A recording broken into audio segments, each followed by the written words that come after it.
Man, it is so great to come here and see people in the chat waiting, ready to go. That is great because for the last 8 months, maybe, um, you know, on the other show, it's like we'd start the show and there might be one person there or no one, then they show up. So it's great to see people here waiting. I love that. Thank you so much, guys. So we got Mr. Mick. Let me check and see what we got. We got Mr. Mick. Hold on. He was first. We got Zach. Hey, Zach. We got Mad. Well, I didn't get mad, but you know what I mean. Now we got Lewis, Derek. Hey guys, what's happening, man? Do I sound okay? You guys can hear me pretty good. Yo, MPN. Yo, yo, yo. Oh man, I love it. I freaking love it. Although I will admit it is hard to come up with something to do 6 days out of 7. I will admit that. So I'm trying my best. Ah. And hopefully at the end of the month, the last weekend of the month, Dave will be here. And he was our. Thank you, Multi. Um, Dave will be here, and he was my original bass player. And once we signed the record deal, he wasn't with us anymore. But when he's here, if I can get him on here, that's my whole thing. I'm gonna see if I can. Because last time he was here, he wouldn't do it. But it also wasn't my show, um, so I'll see if I can get him on here, and you can ask him questions about the beginning or about me if you don't, some of the stuff I've said you guys have a hard time believing. There you go. So you can ask him. So, MPN Lewis, man. All right. Cool. Okay, MPN, the base is on its way. It's packed. It's in a tease box inside the other box. And then the neck is wrapped. It wouldn't fit in the tease box because obviously I couldn't, stick it in there, the base, it was too long. So what we have, this thing is so weird. What we have is the body is in a tease box, and I literally glued foam around the body to hold it in place. Then closed the box, put some tape, just a little piece of tape on the inside of the box, or the box that's on the inside. Then I wrapped the neck in you'll see, very nice inflatable padding. Wrap that up, set it next to the tease box inside, put other stuff in there, and then your other stuff is all in there. So there you go. And I got Billy. I got no, just a real sharp razor blade or knife. I got Billy's neck sent to him, and you had packed a kind of like a box, a neck box, kind of in that packing, and that bar it wasn't long enough for obviously for the base neck, and it wasn't long enough for the strat neck either. So what I did, since I still say D'Addario because it's D apostrophe Addario, sent me mats. They come in a tube, big black tube. Is probably 18 inches high, 20 inches high, and the headstock fit in that. So what I did was, I'll show you here. Hold on. Wait a minute. Hold on, guys.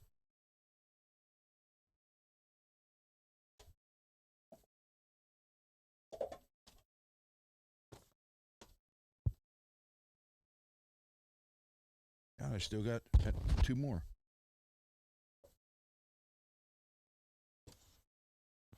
This is what I hate. When I put the headphones back on, it shoves the mic over.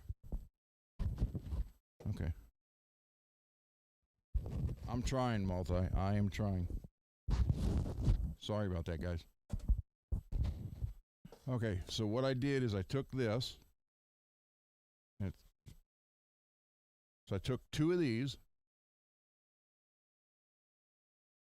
put the pickup and the other parts and the tuners down in here, and put the neck in, wrapped.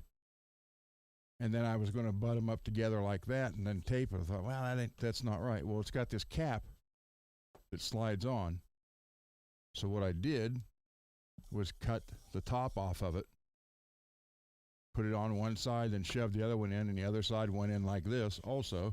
Then I taped all that and taped it this way. So it's actually this long. It's 2 of these long to get all that to him. So there you go, guys.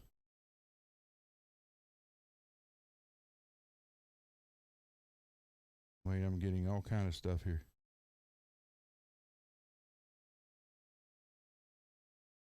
Very nice. Very, very nice.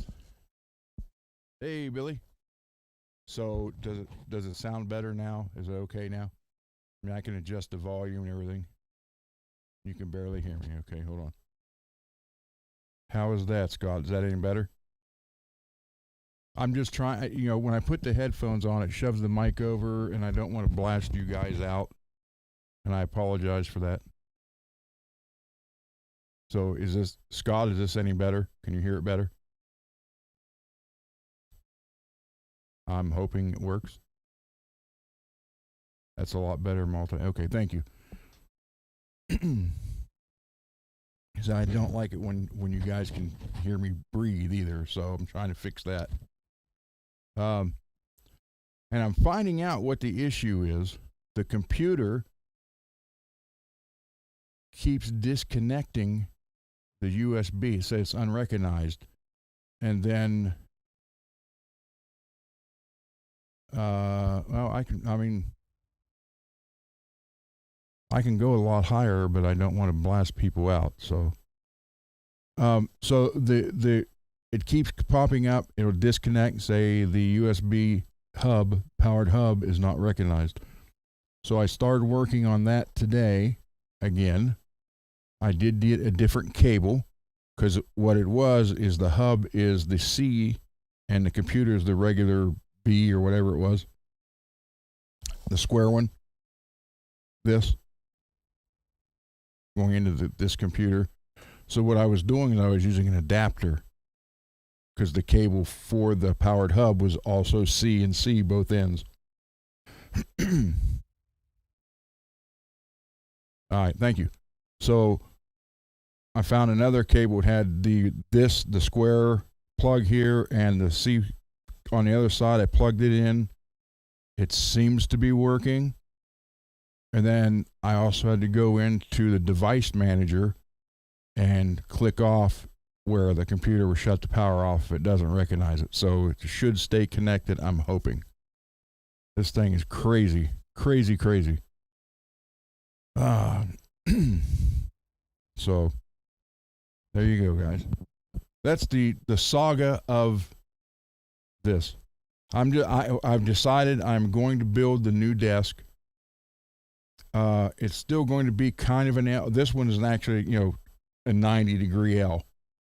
I'm going to do another one, kind of an L, but more arched around. And I'm going to have everything in the right place. I'm going to have all the cables run properly. And then I'll have the cable, I can, well, if I can get the stupid printer to work, the 3D printer, if I can get the new update, screwed that up, I can actually print out cable locks that you can screw into the desk and lock the cables in place, so nothing will move. So I'm just going to do that. So that's that. The Wolfgang has been sitting here since yesterday. It should be. I did notice one thing, and I'm going to have to fix this.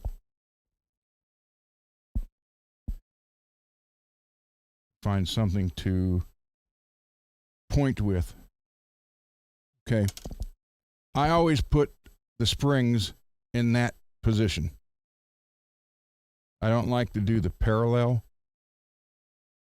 Okay, so I noticed this spring right here, when I dive it down, see if you can hear it. That spring is hitting that right there. So I'm just going to take the Dremel tool with the pad and knock a little bit of that out so it doesn't do that. But other than that,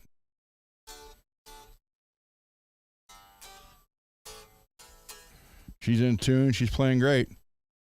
Looks pretty. That is a gorgeous top on that. So there you go, guys. I still say the headstock looks like it was actually a longer pointed one at one time and it broke. So all they did was just drill 3 holes on the bottom and put them in there. That's what it looks like.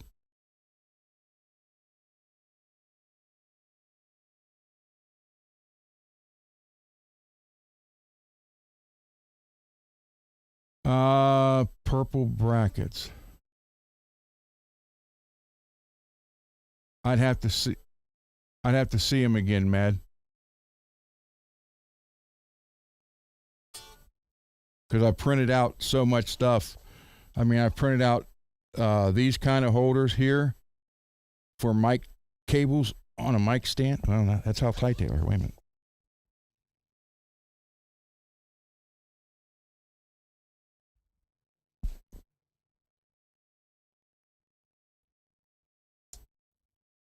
These, they clip around your mic stand, hold the cable in that little slot. So I've made these. I've made all kind of stuff. So it's hard to tell what I sent you.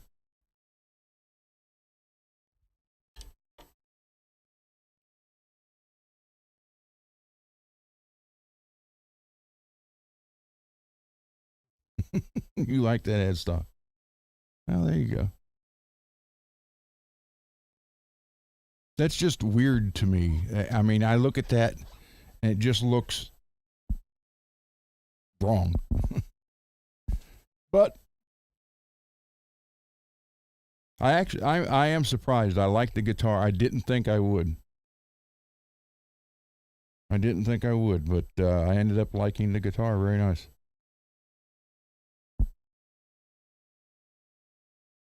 So everything is working fine. It's staying in tune. I'm just going to take the Dremel tool. I mean, I could very easily just move the 2 springs from each end in one, but I like them better on an angle from an end. And people argue with me on that, but if you look at the Floyd Rose patent, the original patent, the springs were on the outside there on the block coming in on an angle, and they were on 2 and 4 of the claw. So that's good.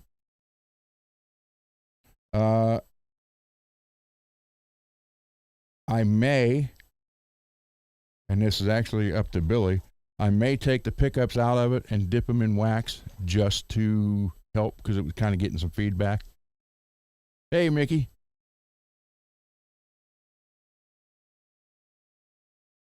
So there you go. That's that. The other one, I'm working on the other one. And I'll show that here in a little bit. We'll go over that. On guitars I had, especially loose trims.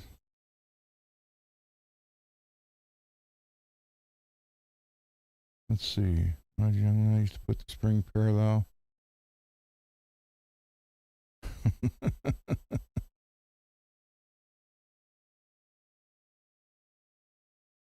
Did you or anyone in the chat ever want to buy a quad Cortex?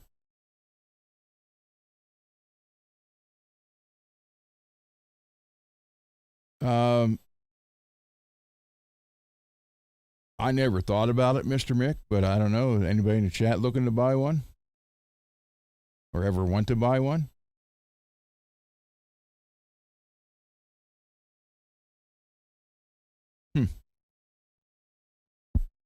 So, any questions? Anybody?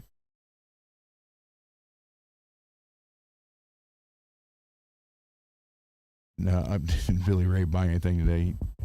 He buys something all the time.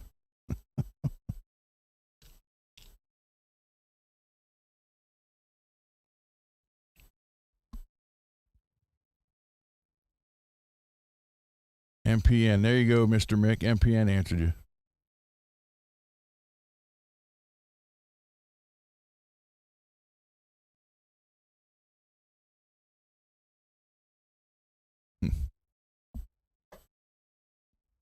So yeah, I never thought about it. But I will say with this Helix floor, which is basically the new stadium now, they just made it a little bit smaller and made a bigger screen. Other than that, there's just a very few other changes.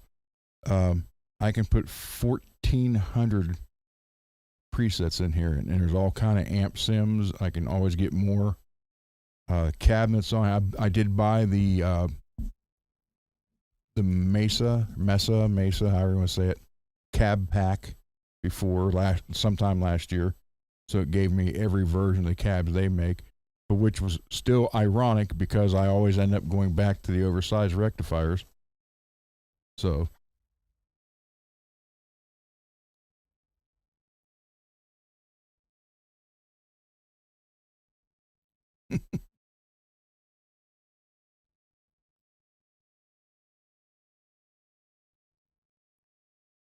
is there more rents?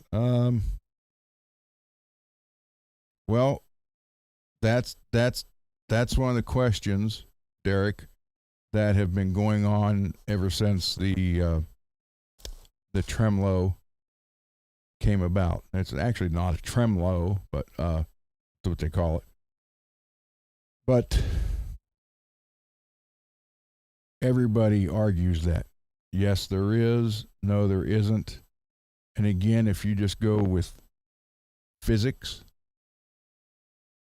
the more mass, the more you're going to get. That's like I said the other day. That's why the unwound strings I wrap more around than the wound strings, because they are so much smaller, and I want more contact to the somehow on the guitar. So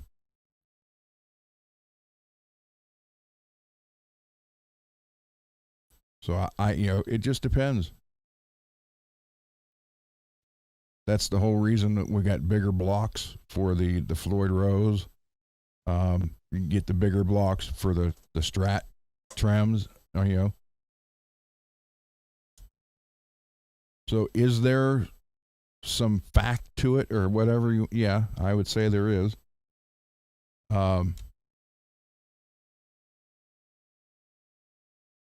Is it enough to?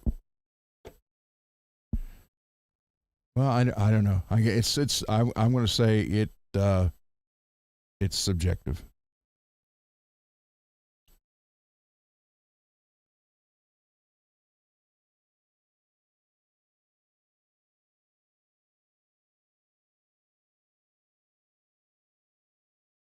So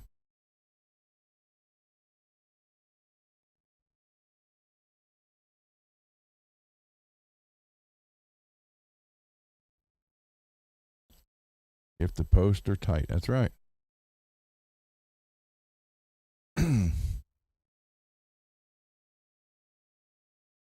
So yeah, it just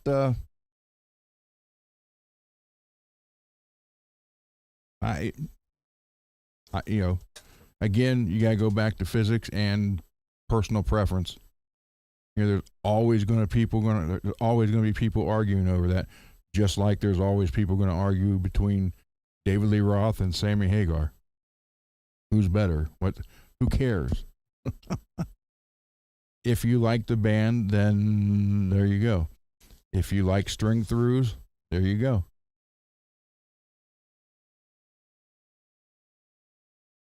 So, but again, that is the big reason why I do wrap the unwound strings a lot more than the wound strings.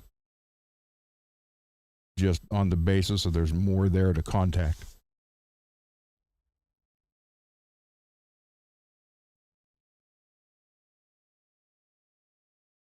Yeah, and Russell's got a good point there.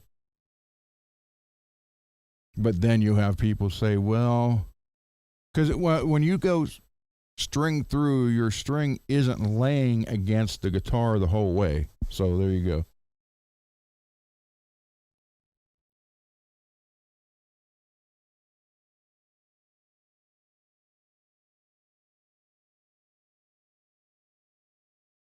Hey, Stroop. Well, are you talking about the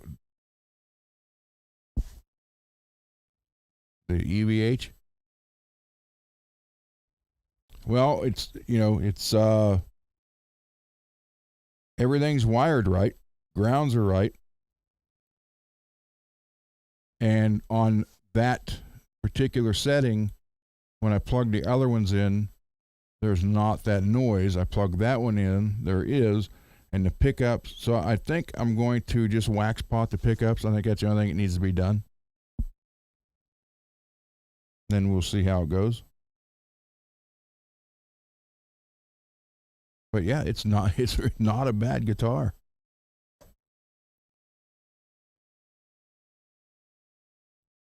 Yeah, MPN it is. It's very hi Peggy.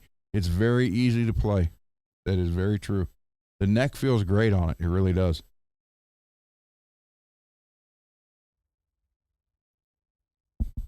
No, the bridge isn't painted.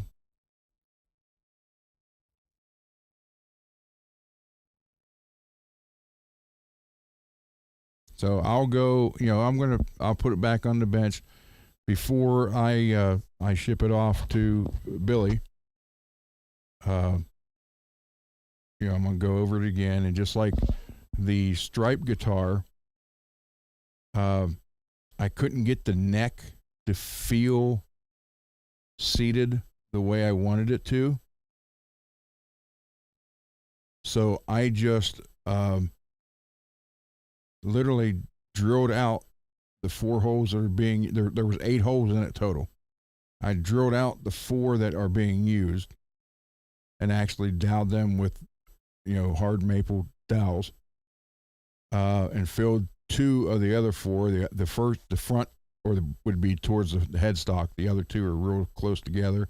They're not going to matter or anything.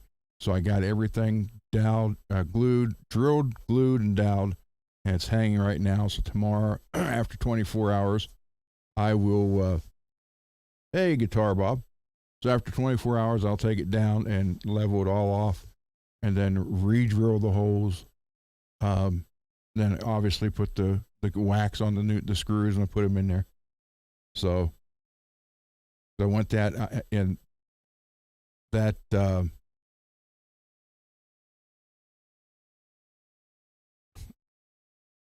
Black crackle on top of the mirror. No. I mean, that would be cool, but I don't know how that would work. I don't think it would stick to the mirror very well. So yeah, I've been working on that. I'm going to change the pot in that. Oh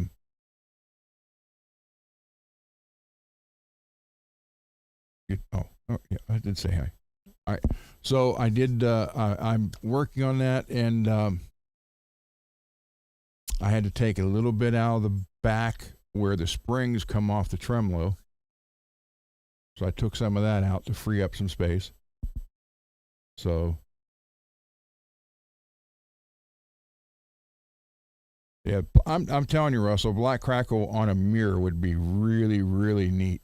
But it wouldn't. I don't think it would stick to the mirror. It'd come off, and you start playing, it'd just flake off. But what you could? Well, no, you couldn't. You couldn't do that either. That wouldn't work.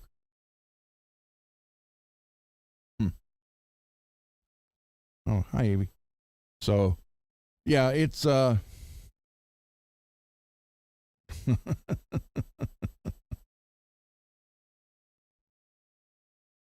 don't know if I'd want to try that. So, because my luck, it would ruin the guitar. And it's like, I don't want to do that. It took me long enough to get that mirrored guitar. I don't want to ruin it.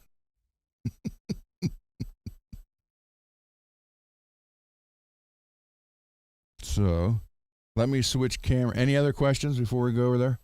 Tonight's not going to be 3, 4, or 5 hours. 2, 2.5 tops. I'm hoping. Anchor. Here we go.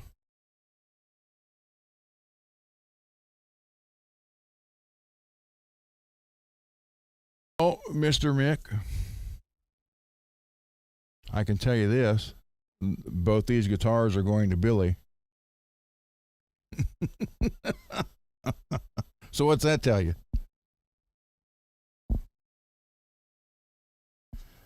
Yeah, I do not like decked because I am a firm believer in if you have your Floyd decked, you're only using half the Floyd. The whole purpose behind it is to be able to dive it. Oh, what the heck was that? All headphones. Be able to dive it. Gee, many. Be able to dive it and be able to pull it back. So I rebuilt this tremolo earlier today. Wow, there's a big delay there again. I rebuilt this tremolo earlier today. Wow, we're talking like 30 seconds from what I'm seeing on this iPad. Let me get my phone again.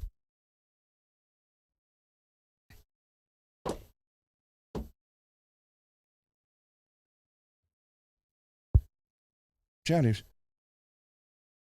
Good girl. So, hold on, because this would drive me nuts, that delay. Yeah, right now, what I'm seeing is I haven't even turned the body yet on that.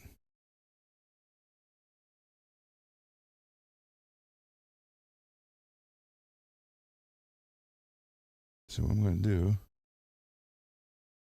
is put that there. Oh, turn this down. Yeah, on the iPhone, it's so much quicker. We're back to like a 3 or 4 second delay compared to this. So let me get rid of that altogether. So I just see the chat there. There we go. So,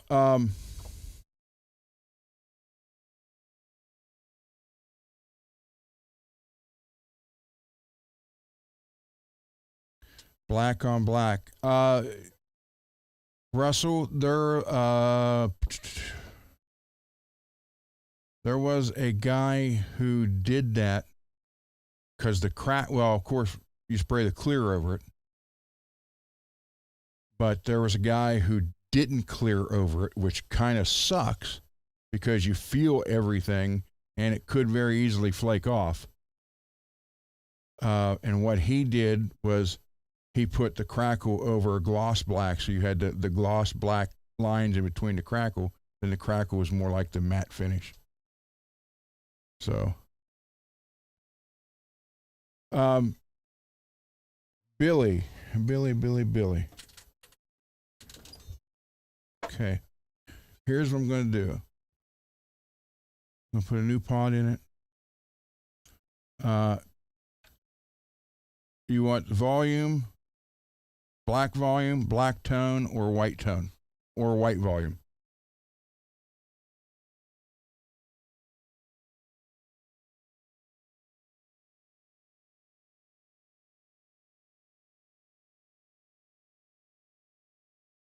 Black tone. Okay.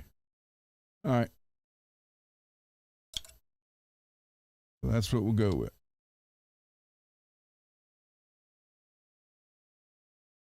Sure that is not there we go. So we'll go black tone. All right. I rebuilt this today.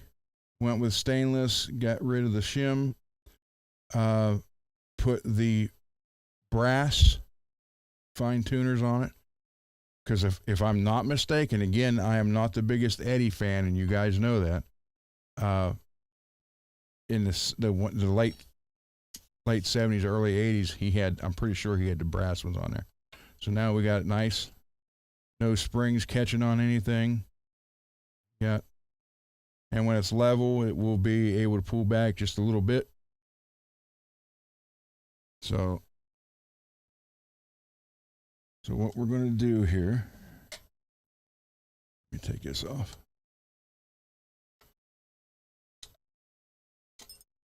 I am going to take this pot out and then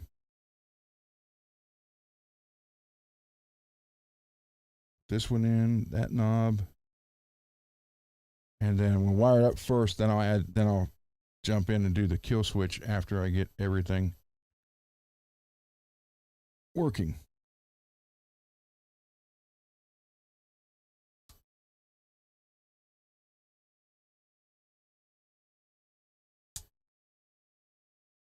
So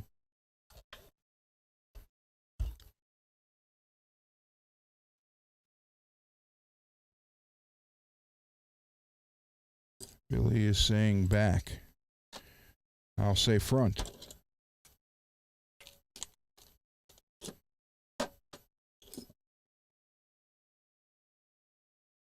Yeah, I'm kind of looking forward to Dave being here for a few days so we can do some more recording.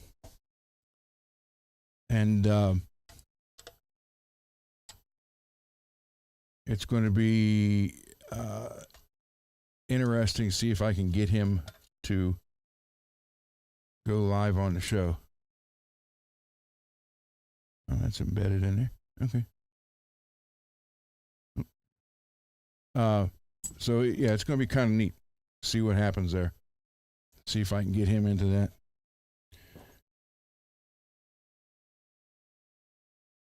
I still cannot find my shielding paint. I have no idea where it went.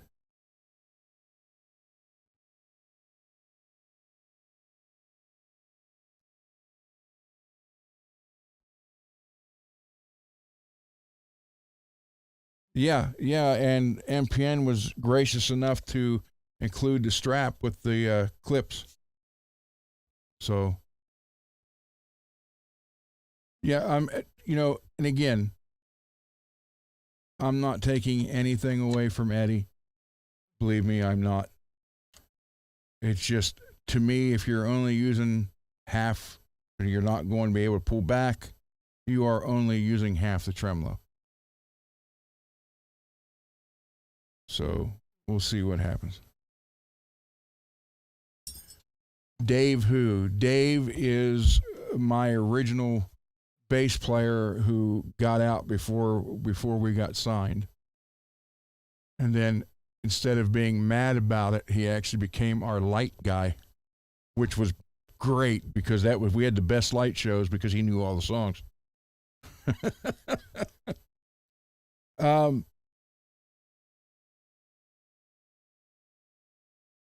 I'm going to shield in here just to be on the safe side. So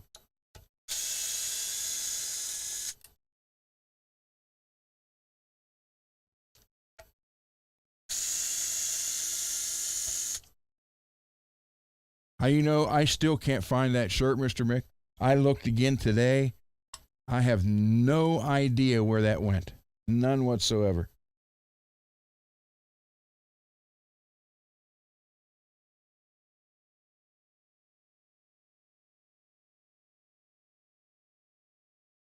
I cannot figure that out for the life of me, where that went.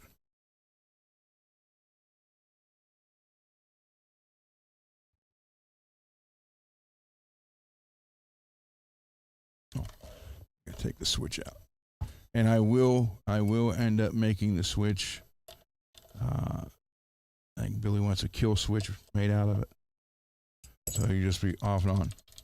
More like the Randy Rhoads type. He didn't have the button, he had to switch. Uh-oh. Wait, we're going to incorporate a Randy Rhoads thing on a EVH guitar.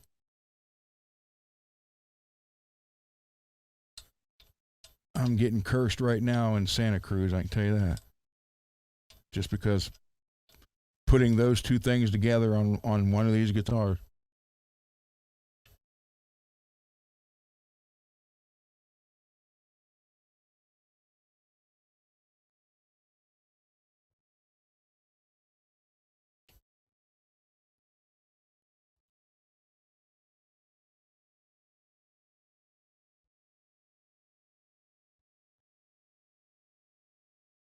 Yeah, that is a 37.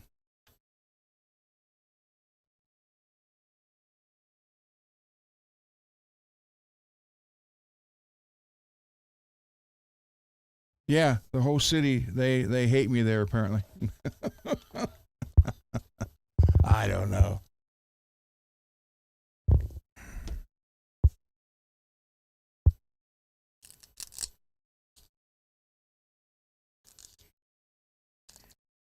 And you know what the biggest reason is for?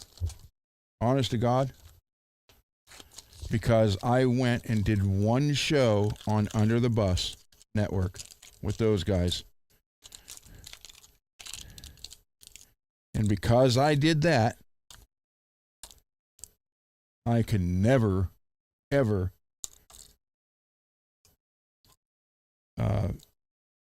be friends again, apparently.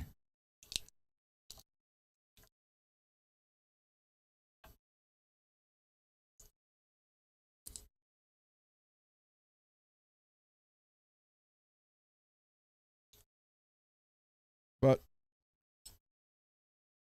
it is what it is, you know what I mean?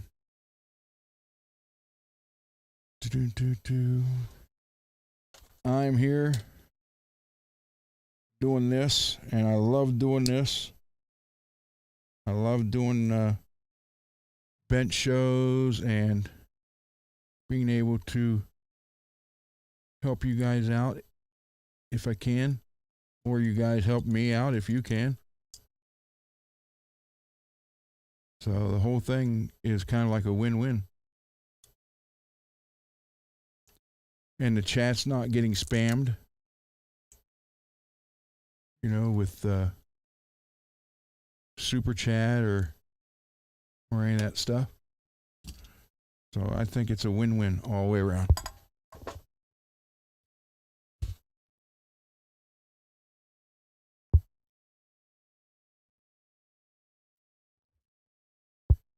Yeah, or AI running around.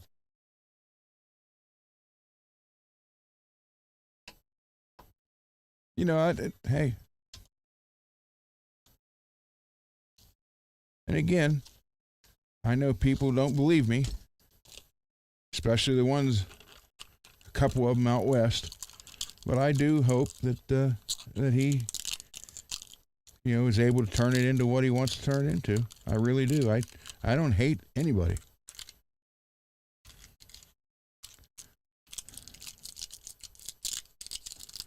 But yet, because I went on Under the Bus show, you know, I, for whatever reason, you know, it's like, why is that not sticking right there? I can't be trusted, apparently, or something. I don't know.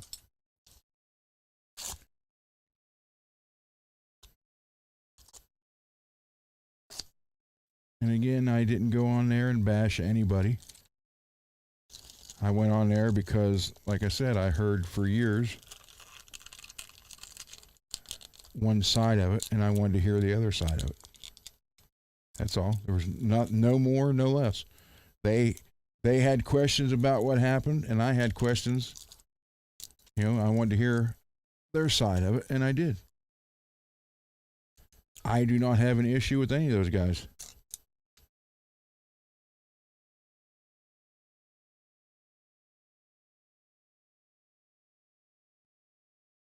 So, it is what it is.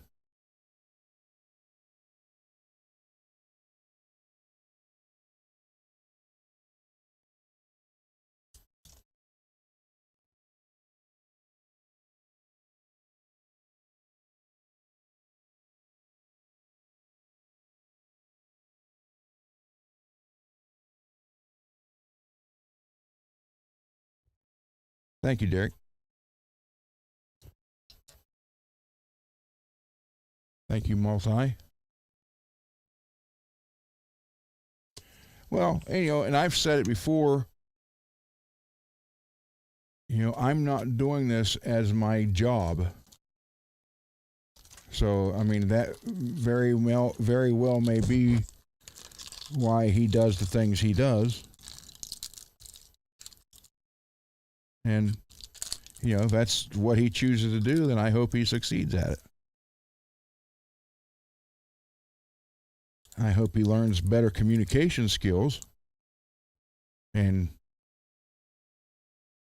stuff like that, but I don't want to see anybody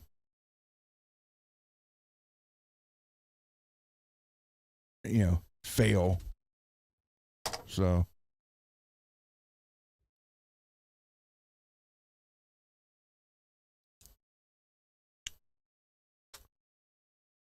but again, all because I went on Under the Bus show.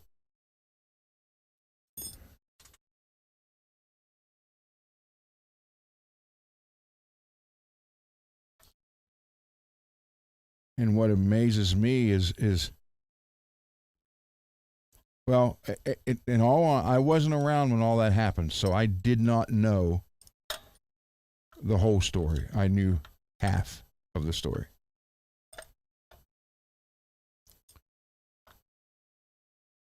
So,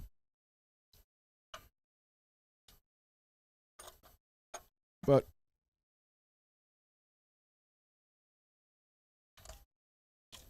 to sit there and write somebody off completely just because they went on one show one time, that's kind of crazy if you ask me. But, oh well.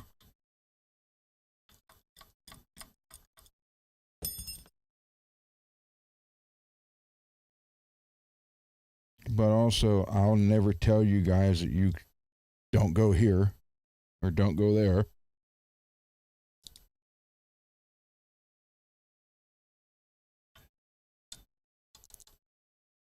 I'm, I'm not your parents. Well, at least I don't think I am.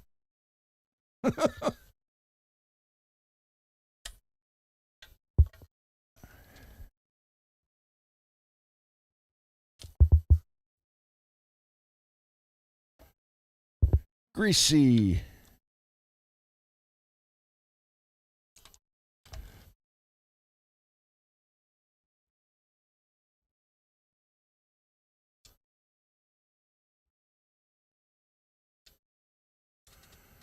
Hey guys, again, thank you all for stopping in and hanging out, man.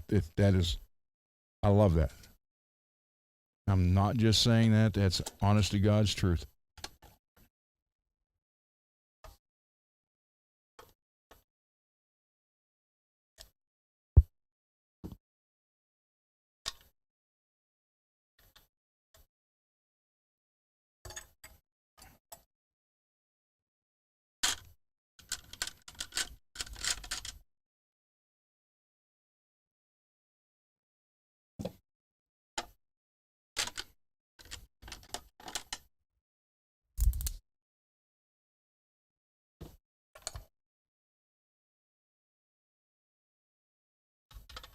Well,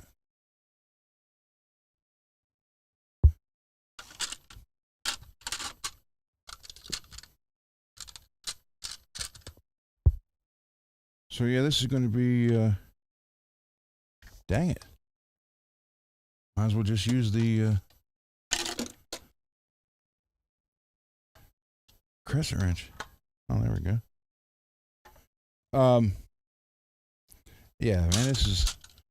There's no need for all the hatred and all that crap. But there's also no need to tell people what they can and can't watch.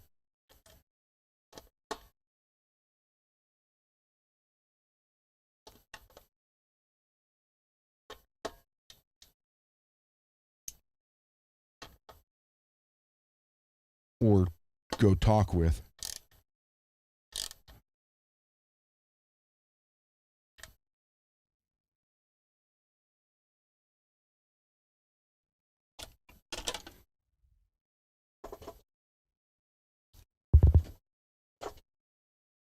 Alex.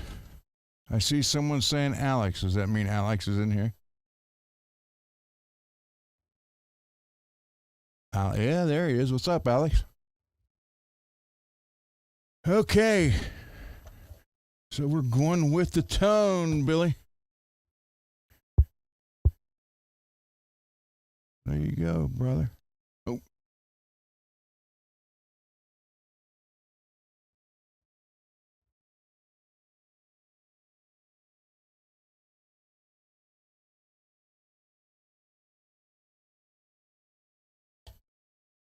I had it on the 1 at the top, not the 10. There you go.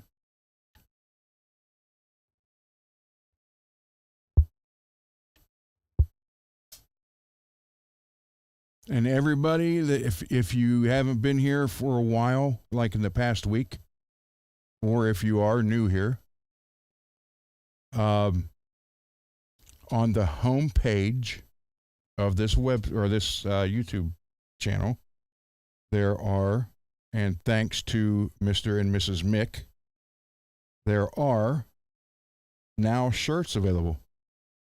And there's a link to the store that Mrs. Mick created where you can buy them if you want to. And I appreciate that so much. Like I said, I really didn't plan on doing it. And they surprised me with some shirts. And then I had a bunch of people ask me about them when I showed them. And I told them about it. And Mrs. Mick made it available for you guys who wanted one to get one. And I think that's fabulous. So if you want one, you can get a shirt, a sweatshirt, or a hoodie. And possibly here very soon, possibly hats. Get yourself a hat.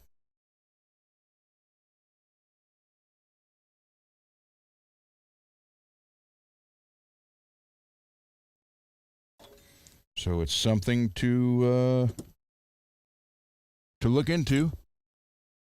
I will tell you this, though. Don't lose your shirt.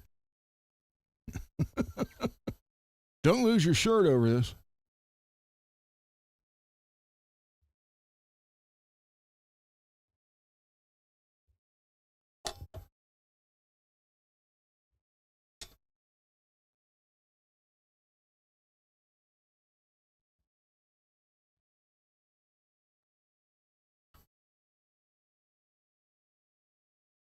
So it's I'm not wearing one right now. I was going to wear the shirt, and again, I lost a stupid thing. I don't know what I did with it. My stupidity. I don't know. I mean, I took it off, and I don't know what happened to it. I thought maybe Ava may have taken it, but she's never, ever done that. She's going to be 8 years old in October, and she's never done that one time. But I looked everywhere.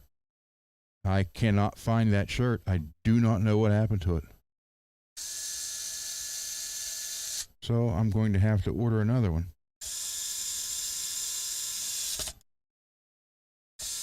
And then here's what will happen, because this is my luck. I'll order another one.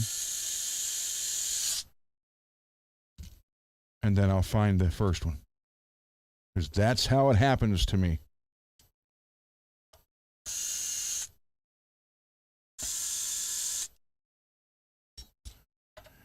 All right, so we're good there. We're good there.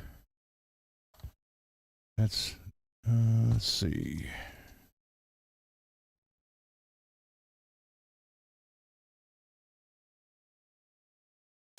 Do this.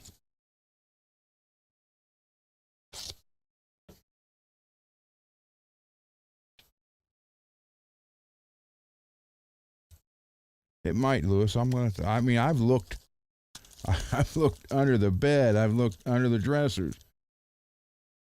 Looked around the laundry basket. I mean, I don't know what happened to it. I wore it that day. I took it off, and I haven't seen it since. But yet the hoodie and sweatshirt's right there. That's what that.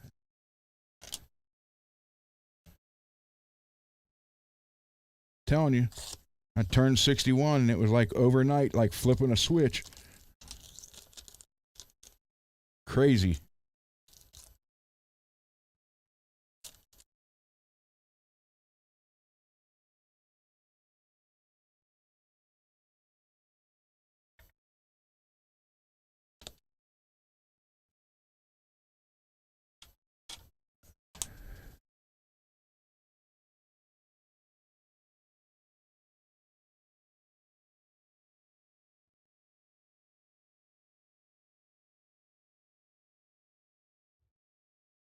Yeah. I got to order some more of that. I think he's back now. When I showed that last week or 2 weeks ago, he was out of town or on vacation or something. I'm not sure. I'm going to have to order some more, especially since I can't find that either. That's what I mean. I turned 61. It was like the very next day. Everything just changed.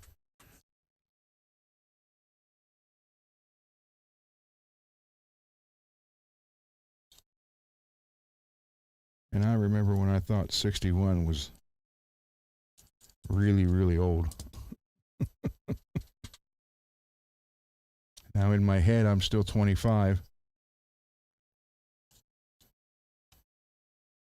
My body's 80. I said I'm closer to my 80s year-wise than when I was in the 80s.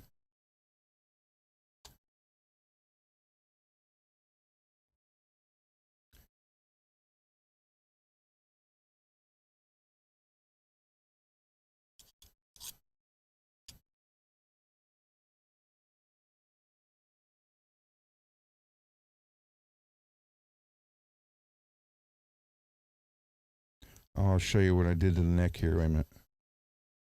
For this. I had it all screwed in yesterday, and today I started messing with it, and I'm like, man, I just do not like the way this feels bolted in there. So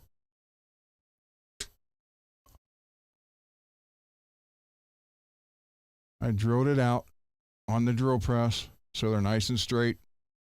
Plugged it with the real plugs. Plug these two back here. These two I'm not going to worry about because they're far enough away. They're not affecting anything.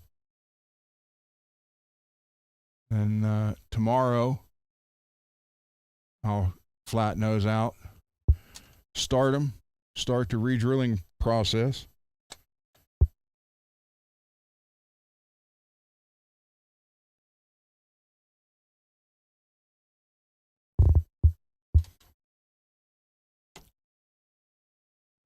And then again, when you put the screws back in for the first time on any new hole, you take wax like this and just get wax on the threads like that.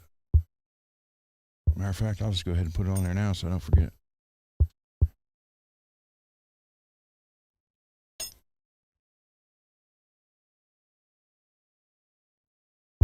Three, 4.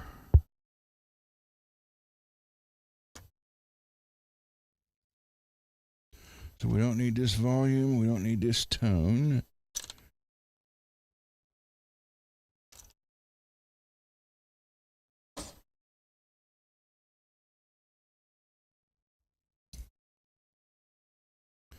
Okay, so that's in there. All right, now the bench is looking a mess. I don't like that.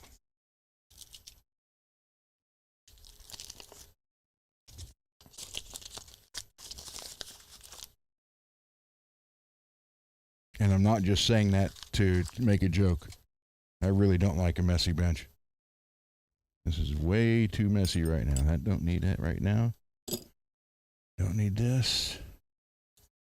Don't need to cut off my finger.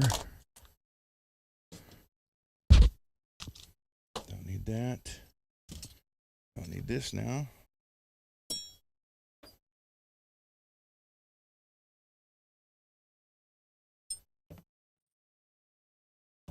few things I do need. Don't need that right yet. Need this right now. We are shielded.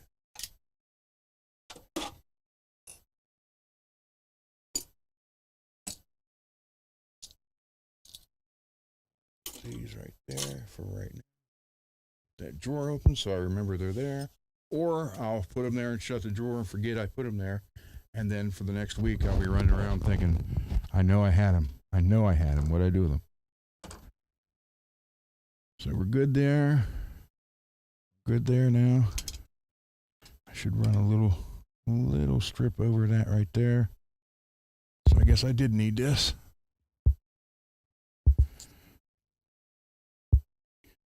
I have been, let's see.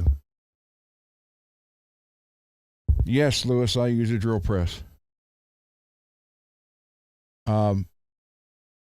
I have a little drill press right here behind me. I have a bigger one out in the garage. But if it's just, one or two holes and there's an issue on here. Wait a minute. I can do this because that's covered pretty good right there.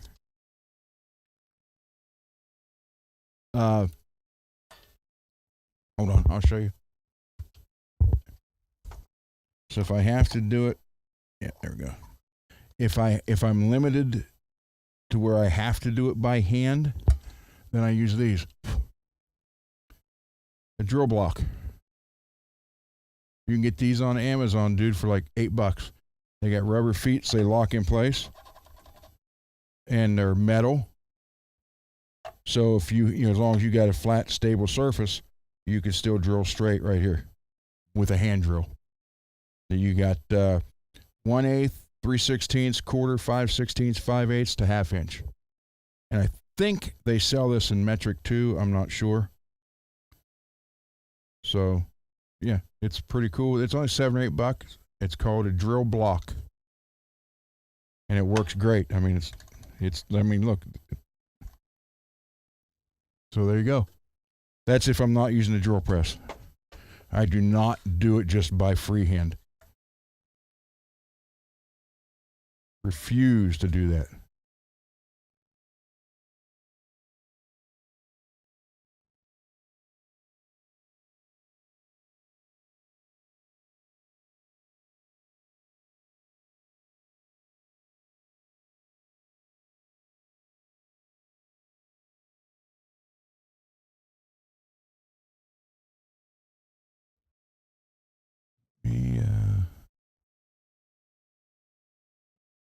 That right there. Turn this on. Sure, that's wet. Oh, don't I cancel that? Oh, God dang it.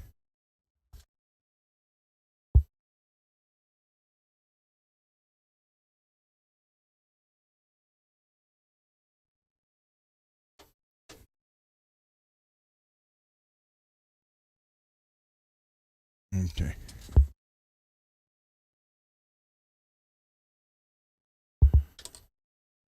All right, leave that there. That right there.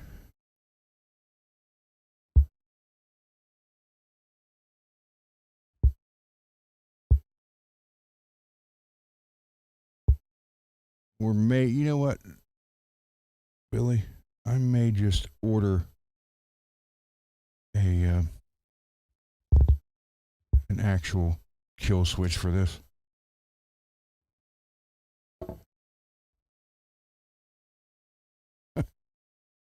Now the little washer that was in there is now, that's the wrong one.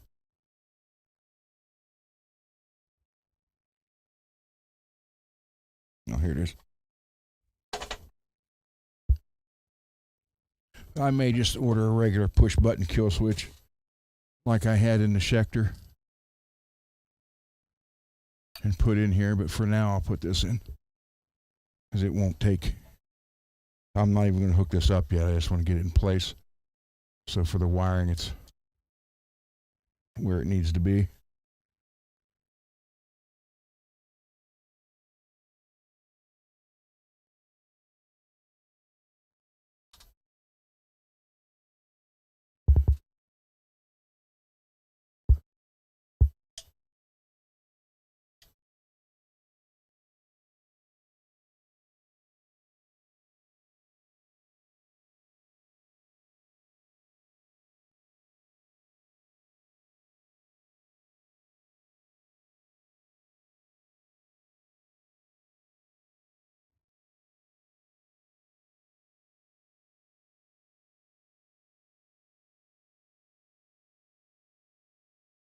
just set that right there. I mean, you know, you could flip it if you want to do that. But what may happen while you're playing, you hit it and shut it off too. So we'll just eliminate it and put a regular one in there. Oh, help if I turn that on.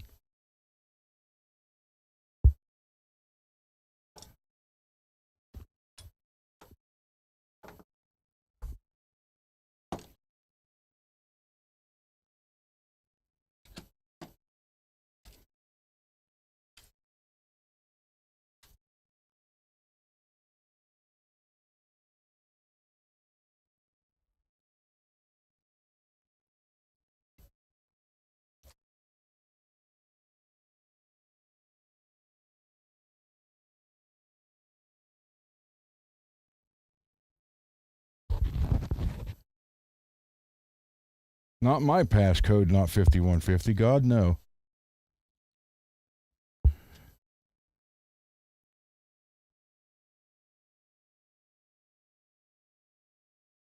Yeah, you know, some people tend to believe that I hate Eddie Van Halen. I do not hate Van Halen. I do not. I do not hate Eddie Van Halen. Never did.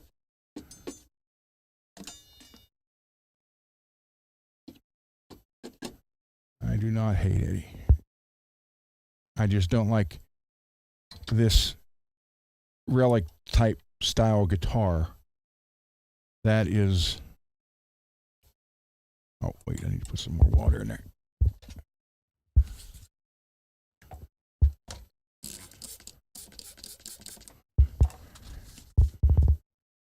And like I said, when you have someone on another show saying, oh, well, you know, if you play the guitar, now what'd that do?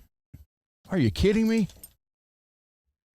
Live, it will happen. And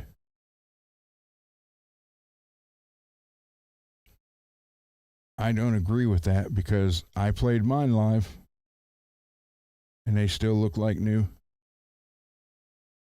You have to have, you basically just got to have, you know, you got to have the desire to try to keep them that way. That might be because it was up against a magnet while it was doing that. Yeah, I never thought about that. So,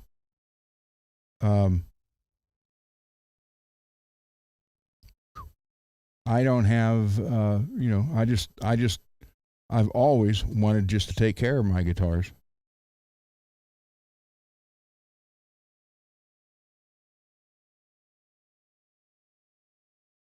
But I get it. Like I said, you know, I actually relic guitars for people, which I don't understand that. But hey, whatever.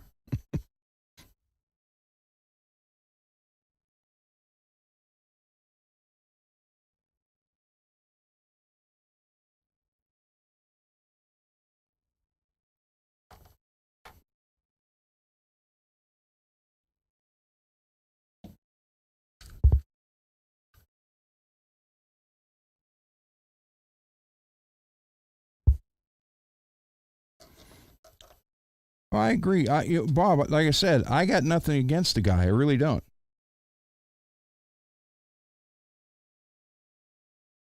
Nothing against him at all.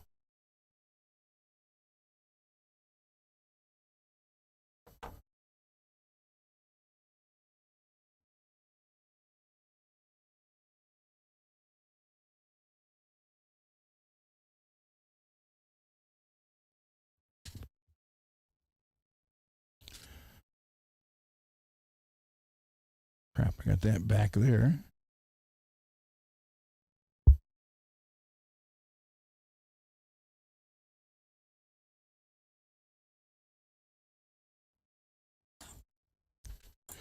Yeah, and again, you know, I think what he did for the music world is fabulous. And he's got my respect for that. You know what I mean? And I thank him for what he did do.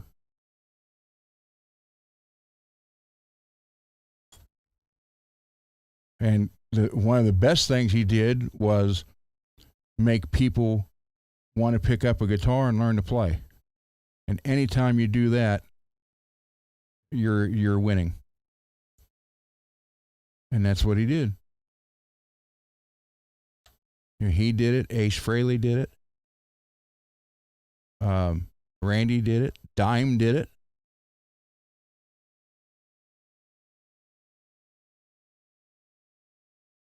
A lot of those people, that was great that they did that.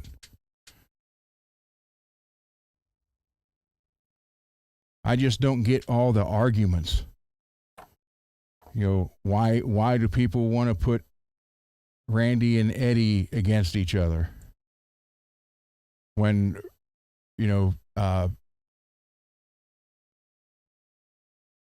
it's like apples to oranges. So I just never understood the whole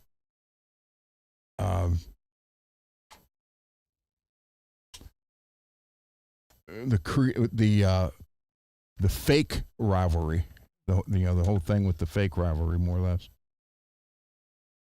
because it was said by many people. Oh, I did it again. It was said by many people, from guitar techs for both guys, everything, that said, literally, dang it, look at this. I'm just, everything's in my way, trying to do this. This is what I get for talking about it. I'm getting punished. Oh my God, I am tired of hitting the screen on this stupid thing. Guitar techs for both guys, and fan club presidents and all that stuff, have all said that through the years, there in the late 70s, that Dave and Eddie had went to see Quiet Riot and Randy play numerous times. Now, numerous can be 2 to whatever. So, who knows exactly that much. But it's also been said by Randy's family and his fan club. God dang it, I can't get nothing to stay where I want it to stay. The fan club president, who was, pretty much at every show. And I don't know if it's true or not. I'm just going from what I was told, that Randy never went to see Eddie play. That the only time he actually saw him play, and he really didn't because he was sick, is when they played together.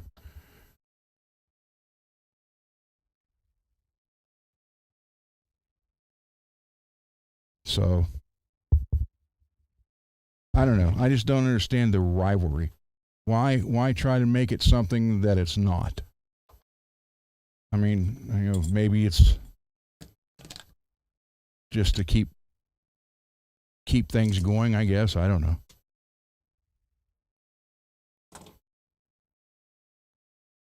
Or wish that something was there.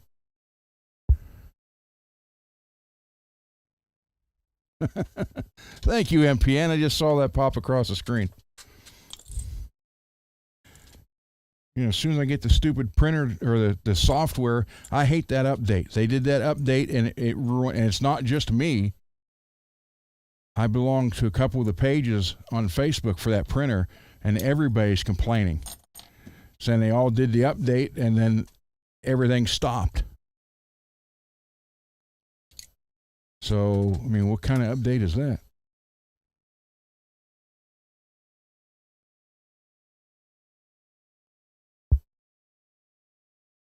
I don't know if I have another Pure Tone. Let me look.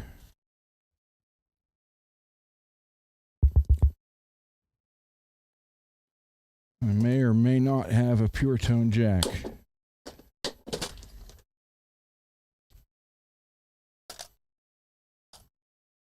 Oh, do I? By God, I do. I got one left. You're getting my last Pure Tone, Billy.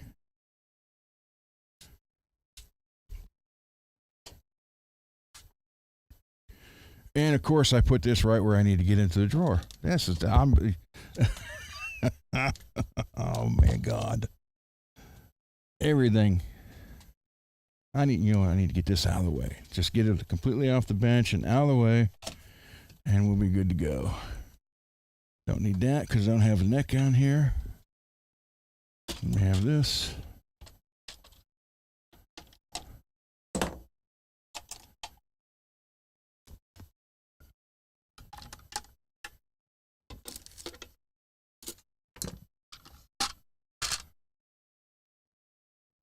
I wish I could buy that. It's a pack of 20 Pure Tone, 20 of these for like $80, which, believe it or not, is a good price.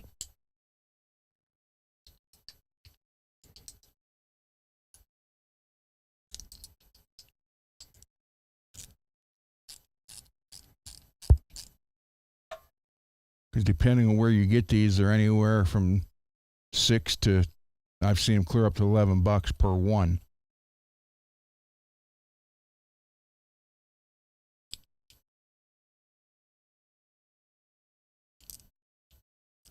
Yeah, Greasy, I agree with that.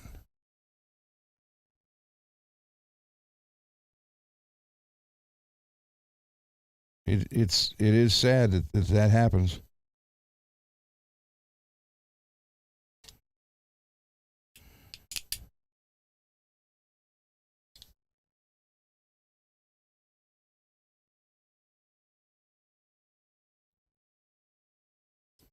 There's no, clickbait, I guess.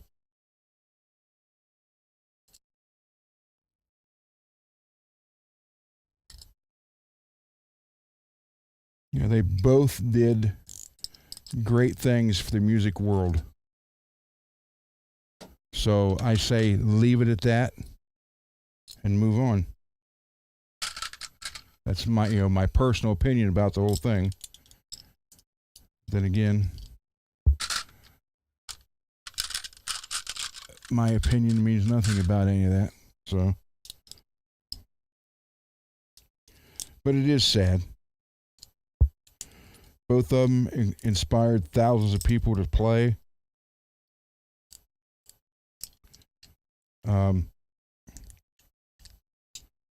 Both of them wrote killer music.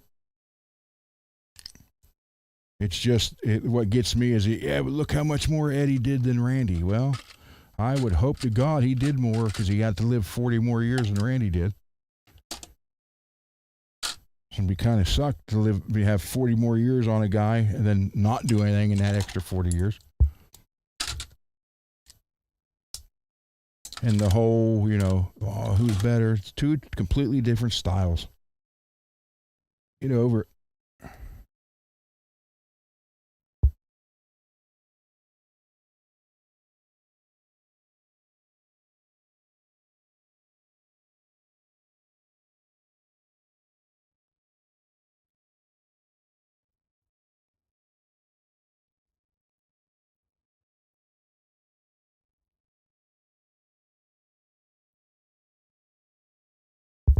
Yep, Lewis, I agree 100%.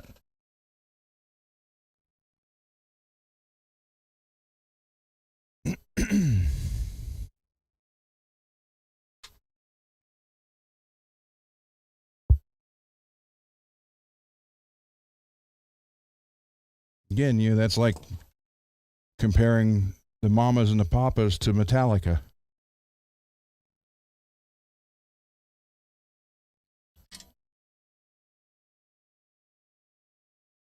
Well, maybe not that drastic, but point made.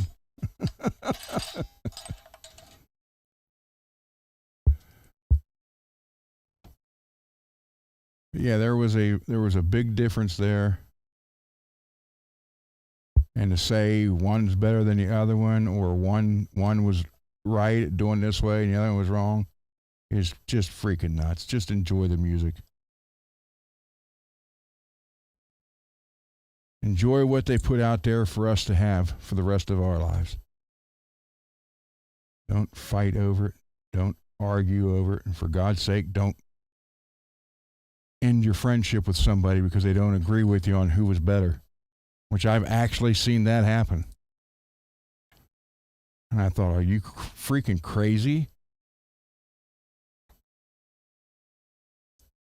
If you like both of them, great. If you don't, great. Whatever. Just enjoy what was done.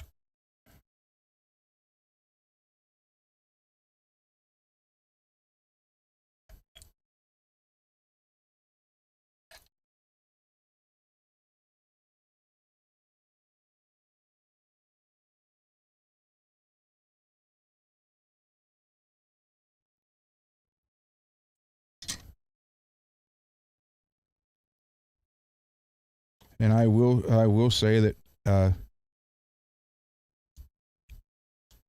Eddie was the first master of the tremolo of the Floyd Rose.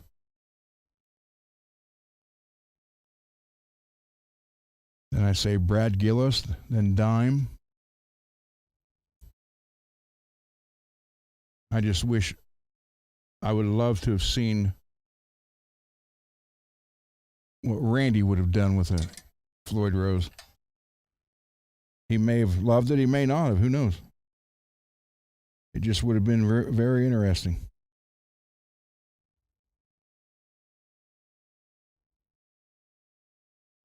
So, you know, my Floyd Rose masters are obviously Eddie, Brad Gillis,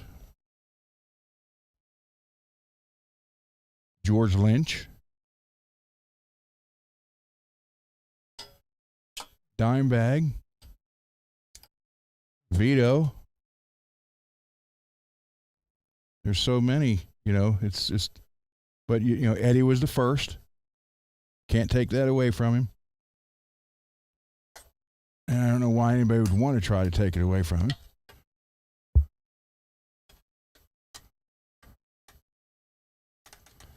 So, you know, it's just weird. I don't understand the need for all the confrontation and the hatred towards it.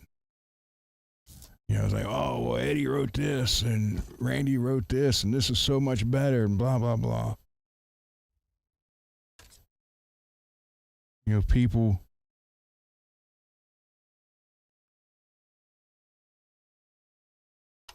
I don't know. I don't know. You say, you know, song structure wise, I would say Randy was better at writing the songs.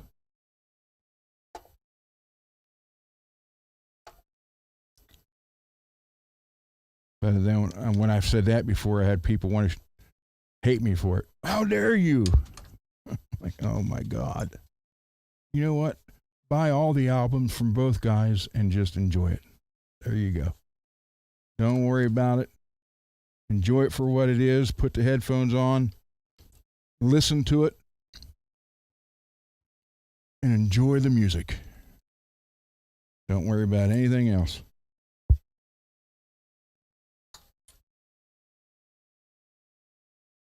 But you still have people that just can't do that for whatever reason. They want to they want to cause the drama.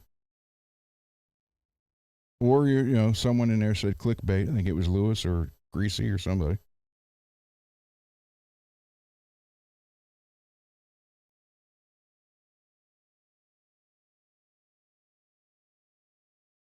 So it just, you know, it's just sad that you just can't let it go and enjoy it for what it is. That's the part that you know gets to me all the time. I'm not going to wrap that.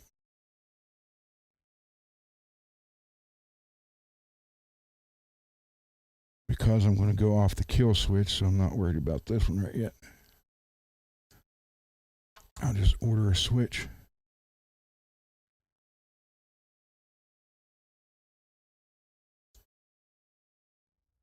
But I do wish I could have seen Randy with a real Floyd Rose, just to see what he'd have done with it.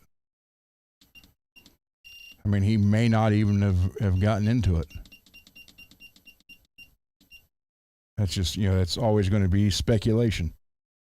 Well, did he or would he? We don't know. And sadly, we'll never know.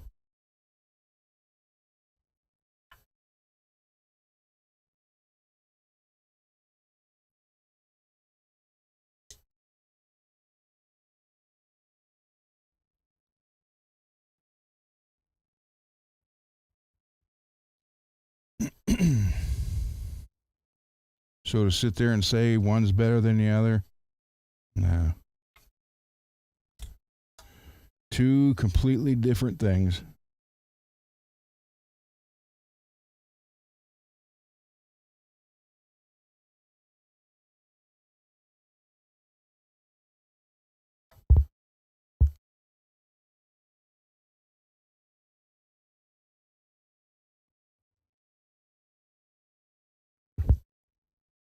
I think MPN, you got a point there.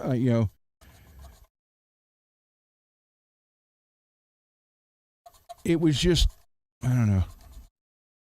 I mean, we can all say we'd like to think this is what he would have done, but I mean, in all honesty, he could have put it on there and like, nah, I don't need to do all this. Because one thing I keeps coming back to me is an article I read, an interview he did in 1981, I think, 80 or 81, where they asked him about Eddie and about solos. Because obviously, Randy, he actually had to learn Eruption to show it to his students. And this is what tends to make me think that he might not have liked the Floyd Rose because it would have been unnecessary for what he was doing. Because in that interview, and I wish to God I could find it. If I could find it, I'll post it for guys. I'll post it on the link for it on one of the pages or on one of the shows. But he had made the comment that when he was talking about getting his solo ready, because he said he never felt like he had a solo for the live shows, not what he wanted. He basically gave you what he was doing in Quiet Riot with Ozzy. And he wanted to do something more. But when they asked him about Eddie and like Eruption, here's again, this is what makes me think he would not have used the Floyd the way you might think he would have. He said that guy's all flash. He wants to make a bunch of stuff to impress the kids, which he said, and he even said there's nothing wrong with that. He said if that's your style and that's your thing, that's it. He said, but he's just all flash.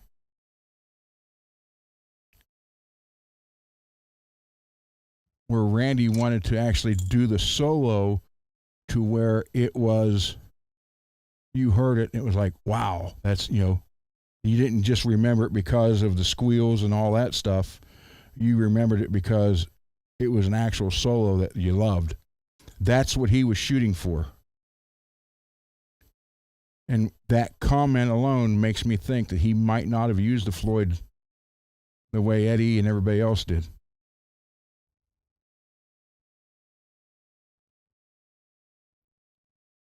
But again, sadly, we'll never know.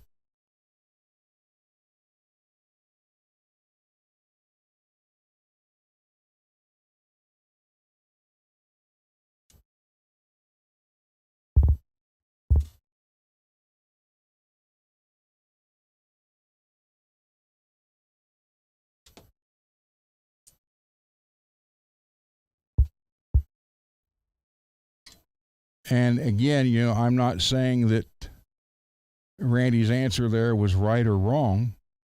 That was just his take on Eddie.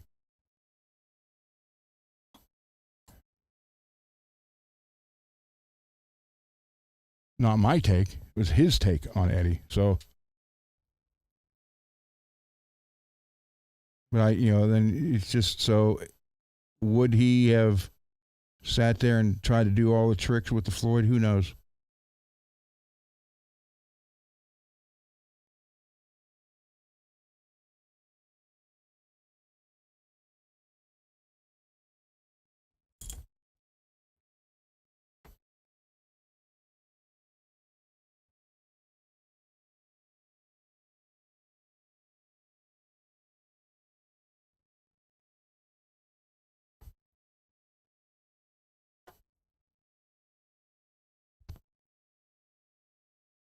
But just comments like that make you wonder.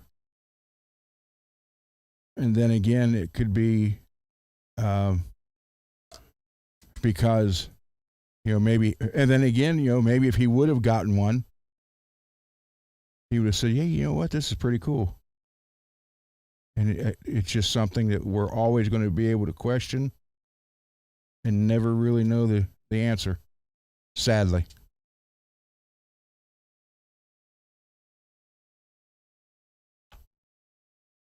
I know his sister, Kathy, said that when CDs, she said he would have loved CD stuff when it first came out and DVDs and all that. I think it's cool she had his Scirocco redone, completely restored.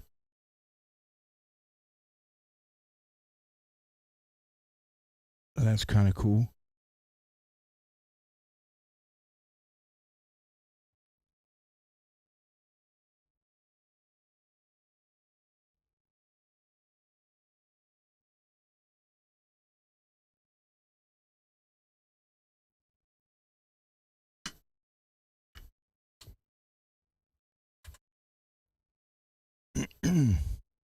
But like I said, just I don't care if you hate him or love him or who you think's better, just enjoy the music.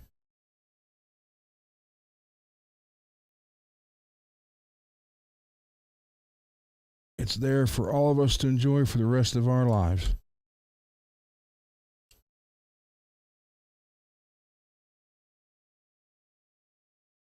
And for that, I am grateful. Because it is some killer tunes on both sides.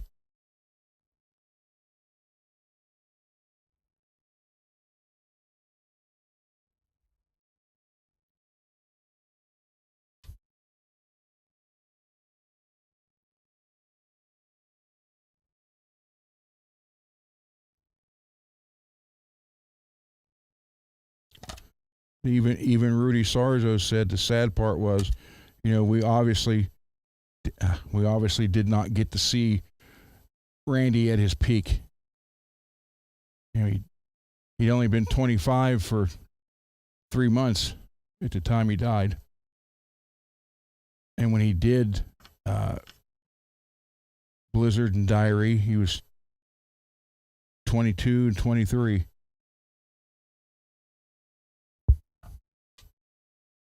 And that's some killer writing for someone that young in that, back and then, that time. Now we have all the more classical type players with that kind of stuff.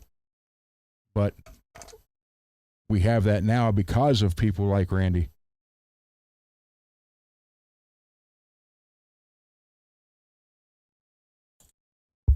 Come on. You guys are going to do that?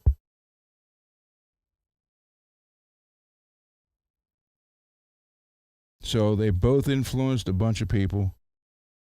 They both sold a lot of guitars for guitar companies. They both made people want to make their, look what I'm working on right now. So,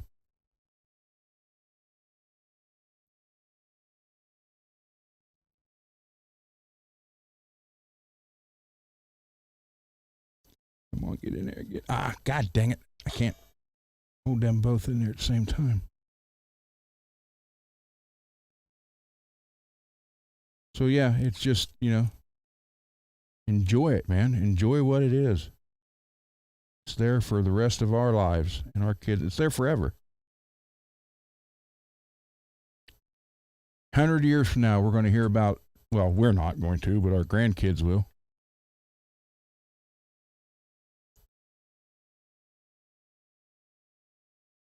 Or some of us great grandkids, but you're going to hear Ozzy, Randy, Van Halen, all that stuff. You're going to hear it all, man. And I think that's great. Actually, I think it's fabulous. There we go. That's in there.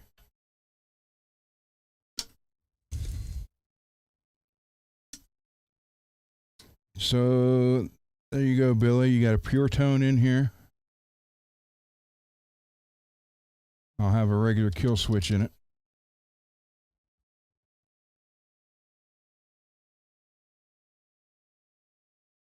So we'll see what goes.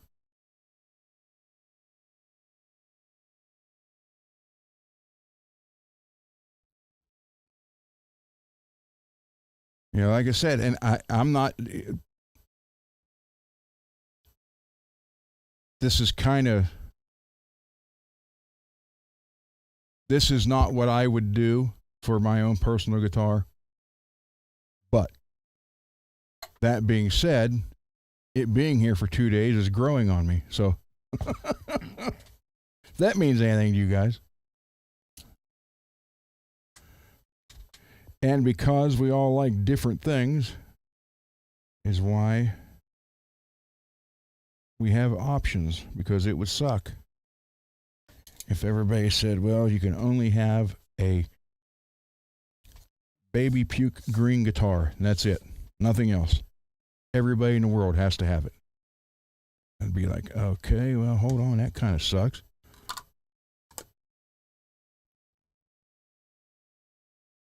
You know, it's more or less what they say in Rush on the 2112 album.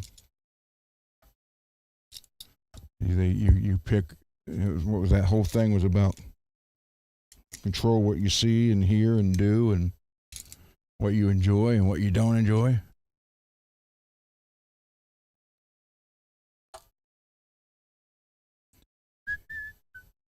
Now I got that in my head.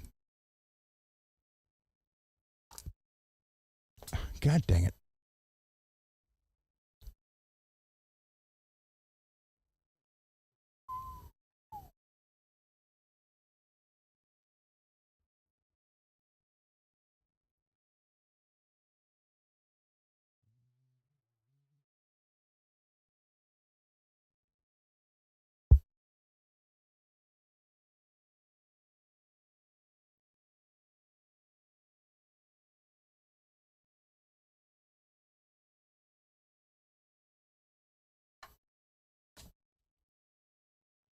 And the screw hit the floor. There it is. All right. Nope.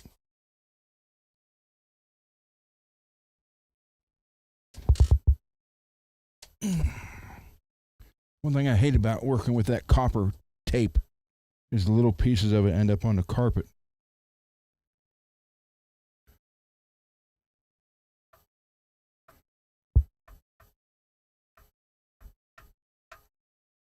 All right.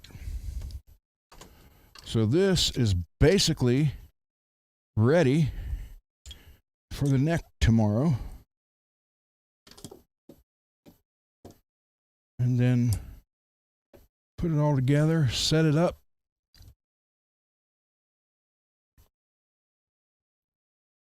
And give this one a try.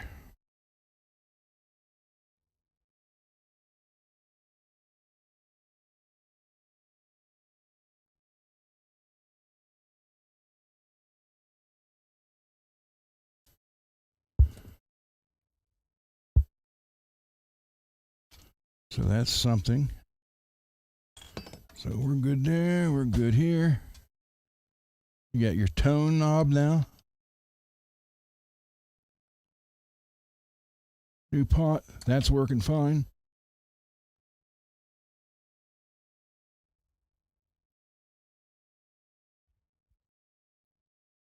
So I think that would be pretty cool.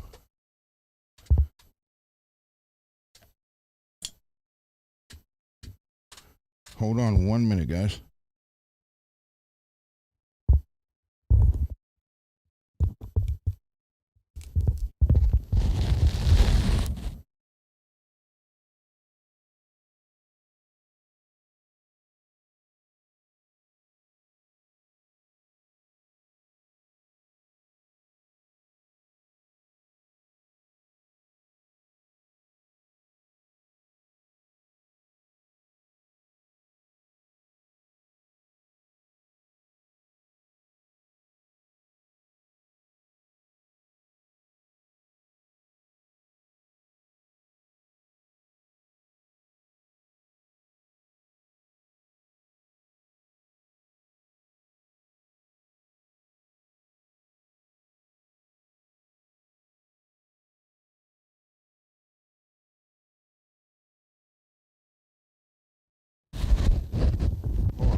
Sorry about the noise, guys.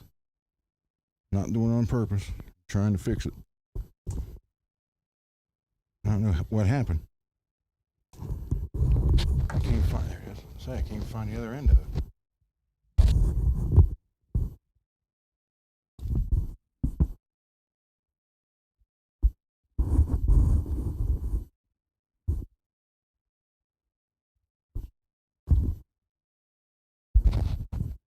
Okay. I think that's it. So yeah, this is kind of neat. Hey, David.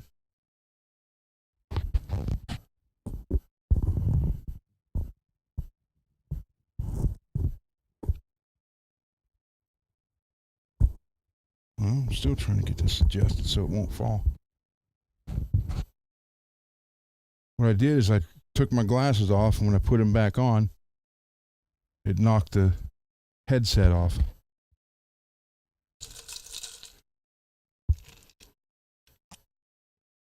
So we are good with this. Now we got that working. Yep.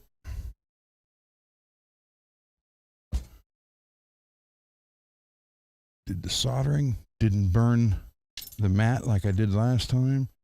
Got those ready to go for tomorrow. This can go here. Wipe the bench down. I can take this away.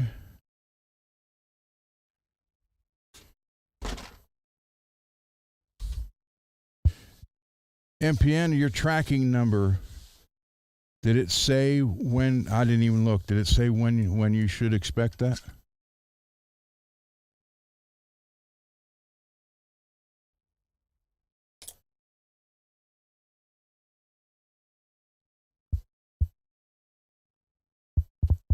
Saturday? Oh, that's right. Today is Thursday. Okay. I was thinking today was Tuesday. I was like, wow. I mean, you're only 4 hours away.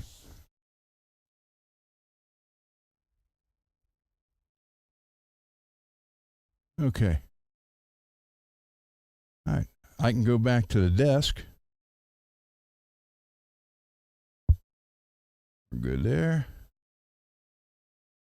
That won't be there. That'll be changed. Pure Tone upgraded. Actually, wax potted this one today, just to be on the safe side. New, oh, yep, this is pretty much ready.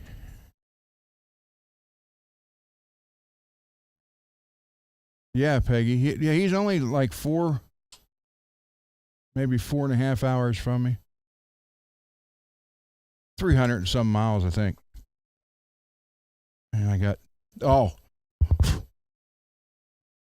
I was trying to help Billy out and sand the headstock, the paint off the headstock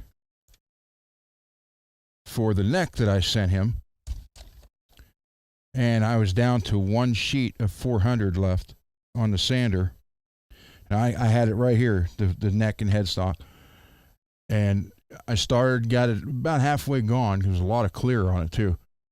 And then the sander broke the sandpaper. So the only thing I had left to use was like 2,500 or 33,000. That wasn't doing anything. I was like, that's just going to waste my sandpaper on that one. So I told Billy that I got it started. Half of it's done. Then I packed everything up and I turned around and I looked right here, and it looked like Ozzy and Black Sabbath when they were filming Volume 4, all the white powder. It was here.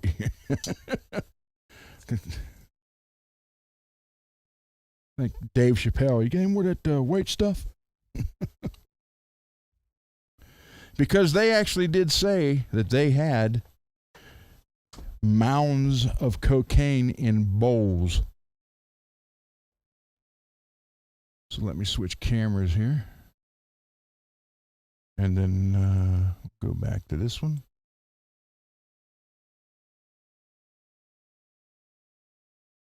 All right. So there's that.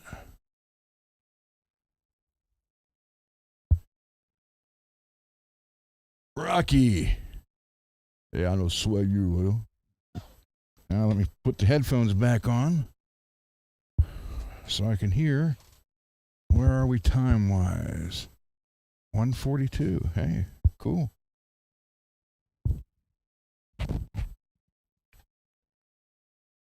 So, do we have any questions, comments, concerns, criticism? Anything at all? I might go over here to the comments on this too. Oh, wait. Do I have to?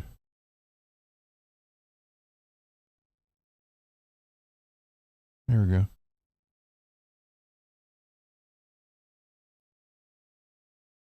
Look at that, Rocky.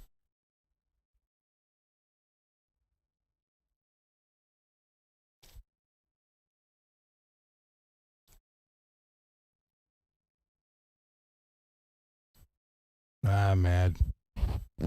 Don't say that about yourself.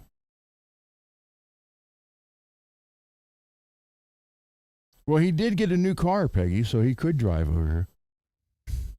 I'm trying to get him to move to Pittsburgh. Or around Pittsburgh, I should say.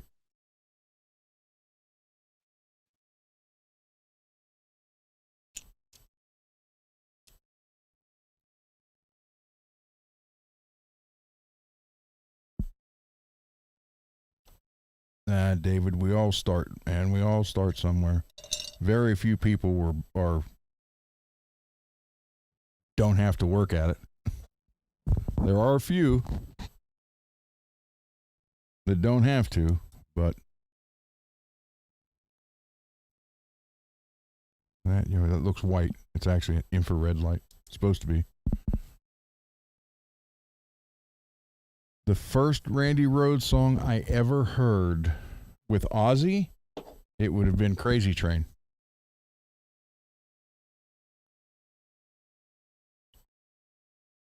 Now, in 1977, when I was in California, when my cousin got me in to see, because I was underage, but she got me in to see the last 4 or 5 songs of Van Halen at the Whiskey.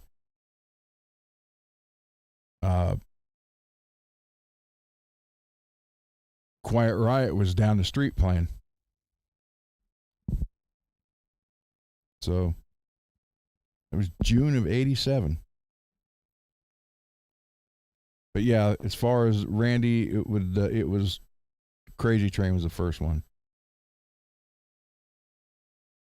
And I remember I'd heard it on the radio, but only the ending of it. And I was like, what is that? And then a friend of mine, like 2 days later, he had a 78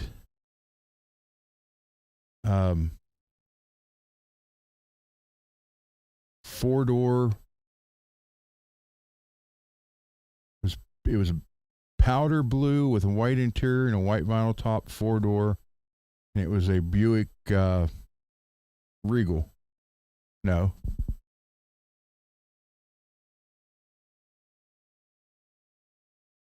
Oh, man, I can't. I just remember it was a big powder blue car. We had white leather interior, 4 doors, white vinyl top, and he had the Craig road rated stuff in it.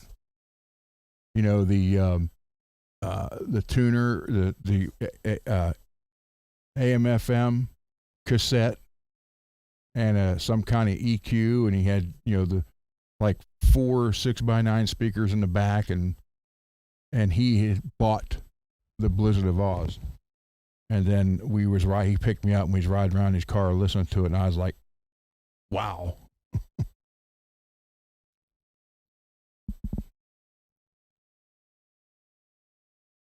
So, Rocky, next time you see Dane, tell him I advertise for him on every show. I really do.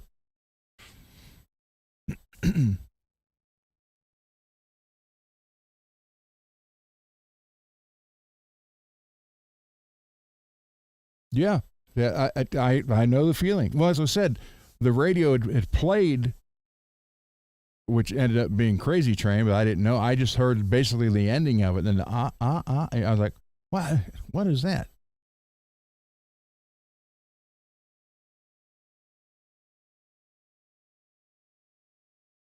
Now, see, I like.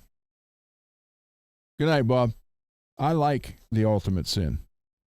I really do.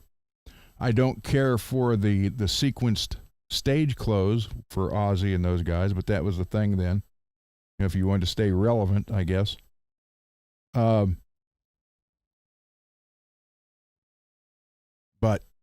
I like the album. I really do. And it was interesting to see Jake's take on it in the interview after he did the interview with Chris Jericho. Actually, it's on YouTube. Like an hour and a half interview with Chris, and he was talking about, you know, obviously when he got the call, because Tom Morello called him. He did not get called by Sharon to come on the show. Oh yeah, Rocky. I run the banner every day, every show. I do six out of 7 days a week. So, but yeah, he did. He said, you know, when he got the call from Tom, you know, he said, Tom said, well, we can't do this show, this tribute show, without you here. And then, you know, Jake's like, well, you know, with the arthritis and the being shot in the arm and side and everything else. So he said he had broke out the Ultimate Sin album and started listening to it. And he said he hadn't listened to it in 30-some years. And he's like, I'm sitting there, you know, listening to it and trying to remember how I played it and what I was playing. And he said, then it occurred to me, you know what? This really is a good album. So, but he's like, you know, obviously people was expecting him to play Bark at the Moon. But he said with the solo and the way his hand, you know, he just couldn't do it. So, and then he was talking about the mishap for the 2 songs. He said he was backstage and he kept saying he wanted to tune the guitar. He wanted to do it. And they kept telling him, no, don't worry about it. It would be okay or something like that. And he's like, I didn't know that they were all out there waiting for me. He said, I did not know anything about that. So,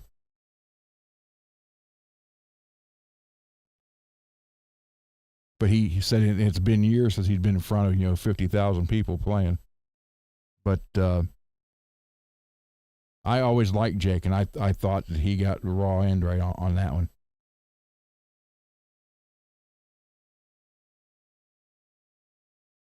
Because I didn't, not that he wasn't good, okay? So don't take this wrong. I did not like Brad Gillis with Ozzy. He just didn't fit. He played the parts. He played them well. And granted, he didn't have much time to learn them either. But it's like the chemistry wasn't there. And I just didn't think it was I didn't think it was a good fit.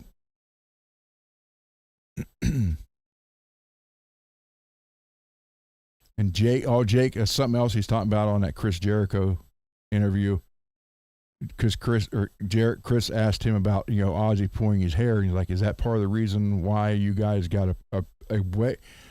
And Jake started laughing. He said, I cannot, when people pull my hair, I don't feel that. He said, I have no feeling, still to this day, up there. He said, so, you know, Ozzy would like start it, and we're on stage. Like, is that okay? And he's like, I'd tell him, yeah, go ahead, harder. He's talking the whole thing about it. And,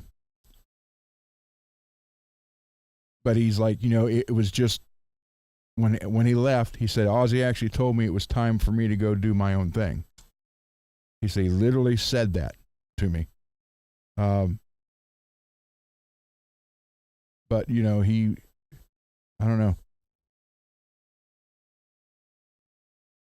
I think he got the raw, and they found out the bass player wanted to be the main songwriter, and he was the one bad mouthing Jake to Ozzy and Sharon every time he got the chance. So, Greasy, yeah, I agree. Brad, yeah.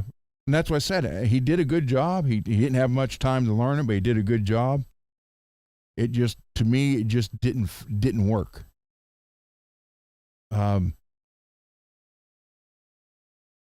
could I be jaded because Randy was gone?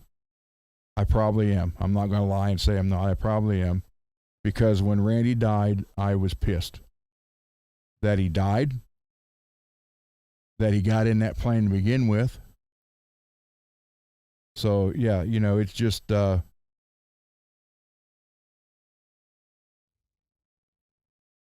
yeah, Night Ranger was. I know Brad said he had been offered the job, but he didn't want to be just a hired gun in a guitar player in someone else's band when Night Ranger was getting ready to get signed and all that. So, hey, Dwight, what's happening? Oh, you know what? Let me check. Oh, crap. Phone's over here. Let me check and find out where my red box is, because I can't wait for that to get here so I can close the book.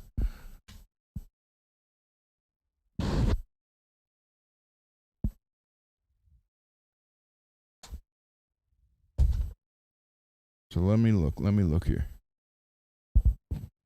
Move that back out of the way some.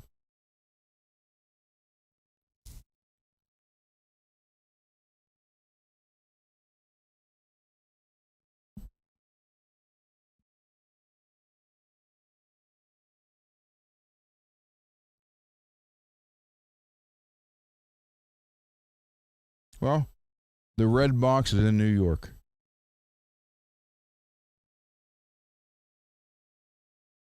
And for those of you who want to know what the red box is I'm talking about, it's this.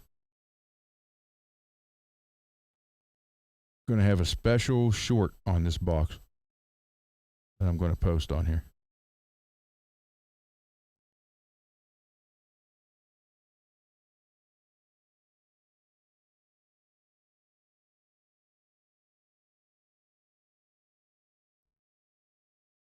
So, hey,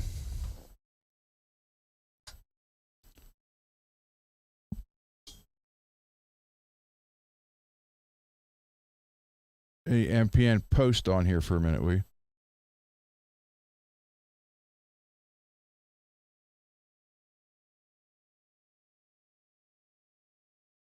You got one, Greasy?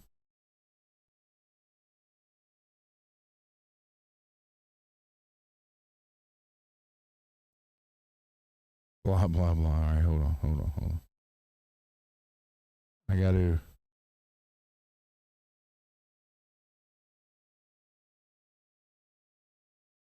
Okay. So, yeah, like I said, Brad did it, and I respect him for doing it, but it just wasn't the fit.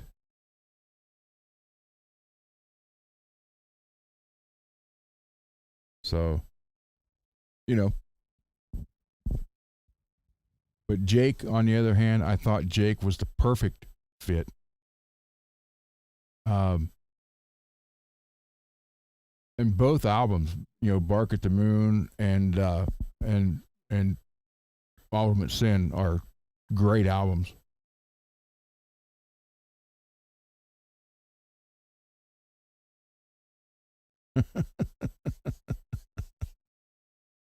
So, and then Zach, then you had Joe Holmes and Gus G.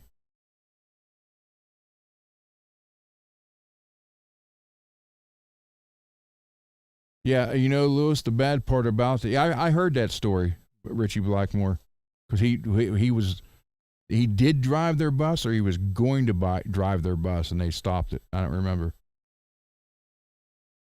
But yeah, I mean, who gets out of a bus and jumps in someone's personal plane without asking, for one? And then you didn't have your license. Your license were revoked. So that tells you right there what kind of person he was.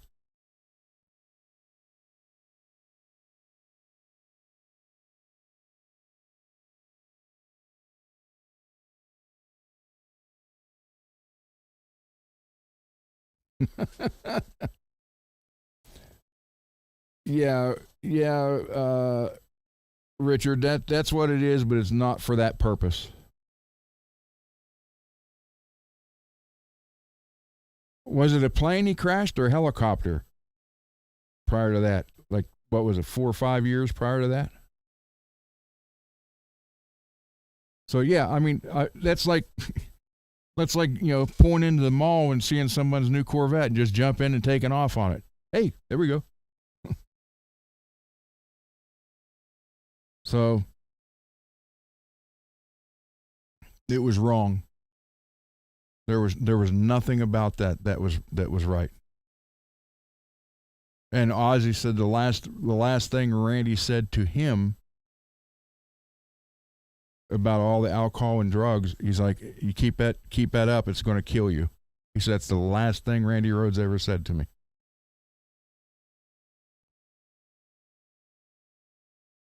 And Mad, I don't know if you've ever heard the story about Dime. I lived in Springfield, Ohio at the time Dime was killed. And I had tickets. We played the Alarosa, which is wild because we played the Alarosa in the late 80s to like 92. So where I stood on the stage is the same spot Dime stood. And Cole's band was the last band to ever play there before they closed it down, tore it down, and he stood in that same spot and played. So there's kind of a cosmic thing going on there. But I had tickets to see Damageplan. And I ended up having to work. I couldn't get out of it because they had mandatory overtime. And the guy who got the tickets for us, he went. And I knew about it right when it happened because he called me. He called me right there. He's like, hey, oh my God, they were outside. And he knew that I trained personal defense, all that stuff. Oh, okay. All right. You did hear it? All right, never mind. I won't say it then. But yeah, it was, that was crazy.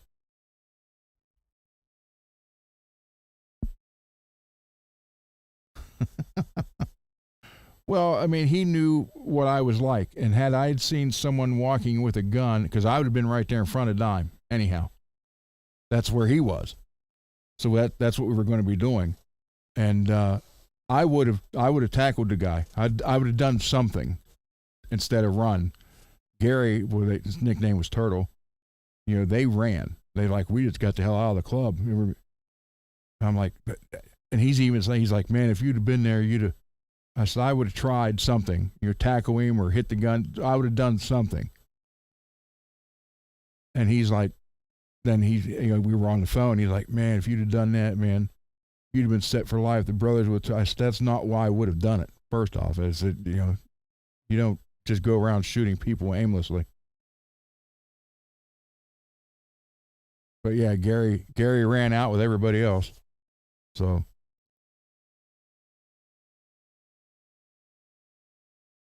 it sucked.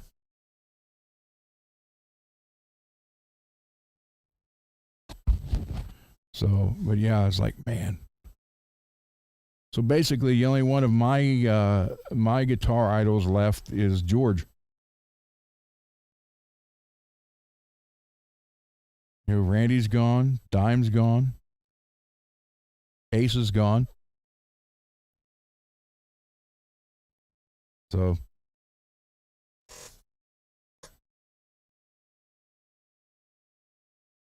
it's sad.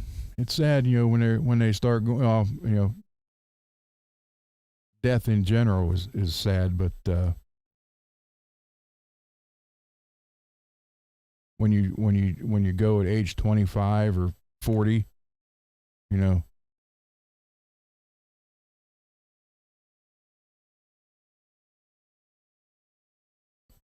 Oh, I like Warren, I really do, but he's not one of the ones that made me want to play. And it's nothing against him. I just wasn't that big of a Rat fan. I mean, I like some of their songs, but it was like, you know, I don't know. There was something about Dokken,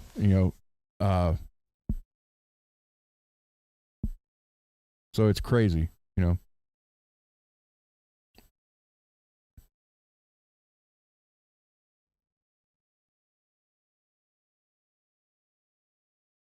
Oh yeah, those are all great guys. I'm just talking about my top five, you know.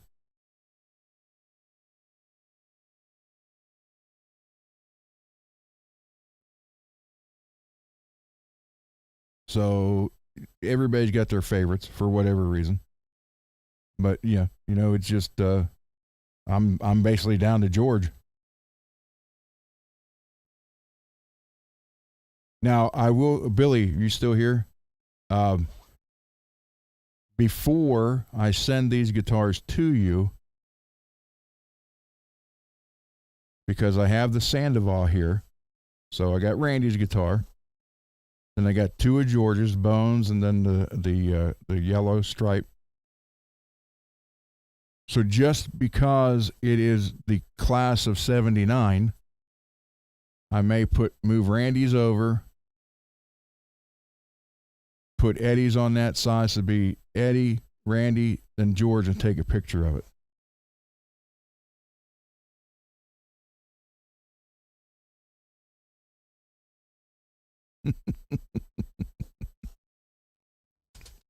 Yeah, that's what I mean. We all have our favorites for whatever reason, and again, that's great.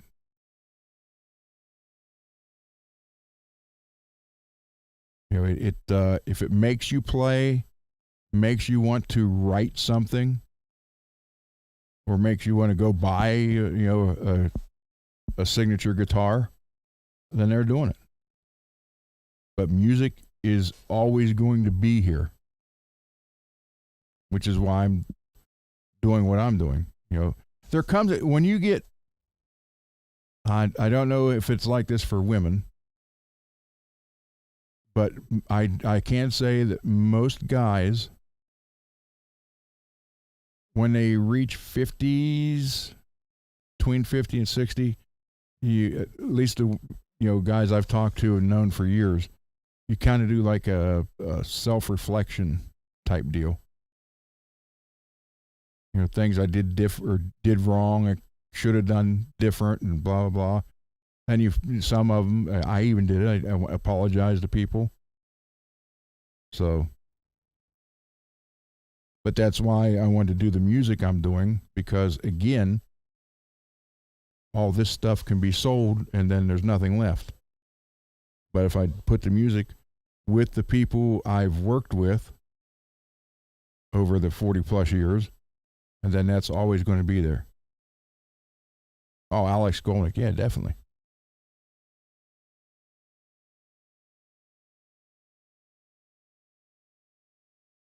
Alex is a killer guitar player. We used to play the ballad.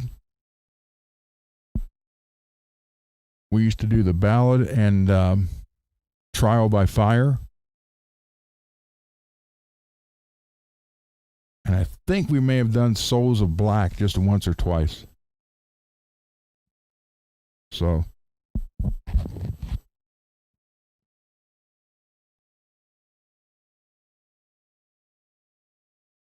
And someone, I know it was an hour ago, someone asked Dave who, when I said Dave would be here.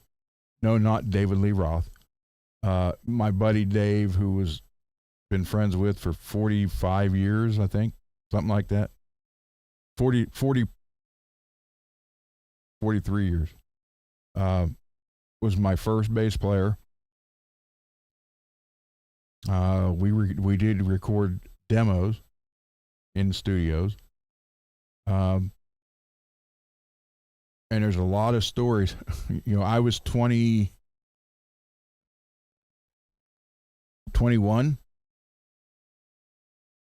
I was 20 and he was 17. His senior year in high school in South Point, Ohio, which is right across the river from Huntington, West Virginia. And his entire senior year, that's 4 hours from here. his entire senior year was mostly spent here because we'd go down and pick him up on a Friday night and bring him up here to write and all this stuff, and then he would eventually call his house, tell his mother, "Oh man, the car broke down or whatever." You know, it was always he was never here for 2 or 3 days. He'd come up for 4 weekends and ended up spending 2 weeks. But I'm sure he's got a lot of stories that you guys can ask about if you want to find out anything else.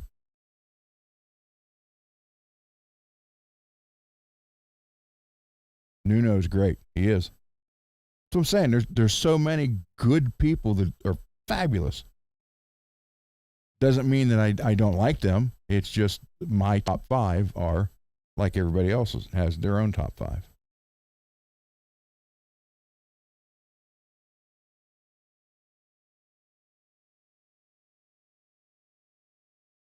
All right, Mad. Sleep tight and don't dream about Santa Cruz.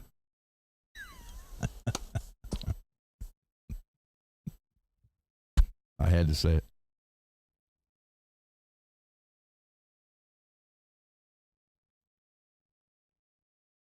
So yeah, I think I'm going to hang the stripe one up there and take a photo of 3 legends of guitar on one wall. So, and I'm sad that I don't have my white Concorde anymore. I had one that was an 80. I want to say 84 or 85. And then, of course, young me being young and dumb, I decided, and I still, to this day, I can't believe I did it and don't know why I did it. Because believe me, I've thought about this for a long time. Me being young and dumb decided that white Concorde would look better 1970 Barracuda green. So that's what I painted it. And then I didn't like it. And then I sold it. And I've never replaced it.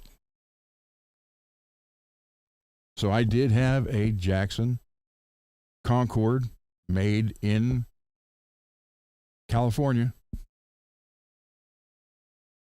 And I freaking painted it 70 Barracuda green. I mean, it looked good, but it just wasn't the same guitar after that. And I just, killed the value of it. David, I know I was late. Who's the, that's Billy. Billy Ray.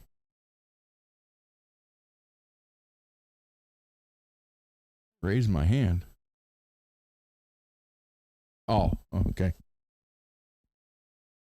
That was MPN's, by the way.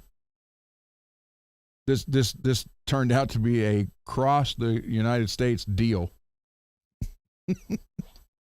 We got guitars that came from basically Philadelphia to here. Then we got one going from North Carolina to Arizona.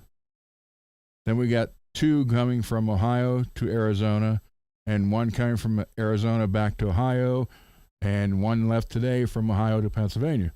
So it's just been a whole crisscross this whole next week and a half.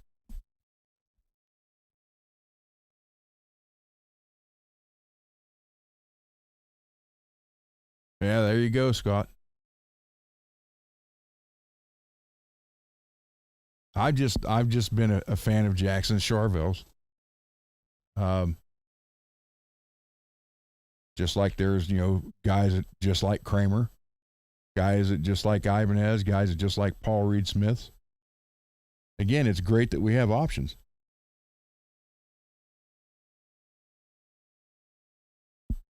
Billy's probably arresting somebody.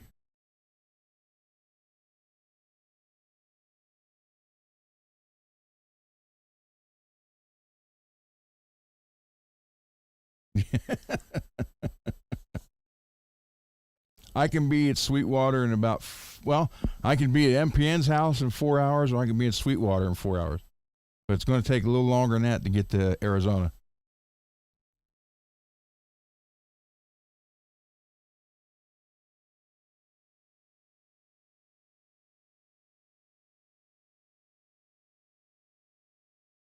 Yeah, this whole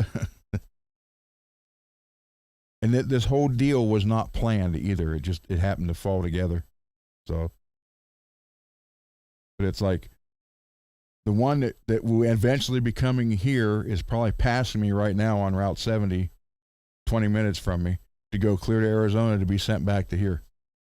So,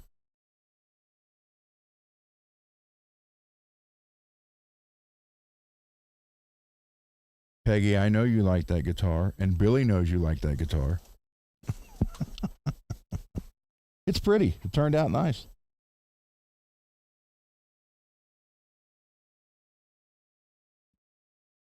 So,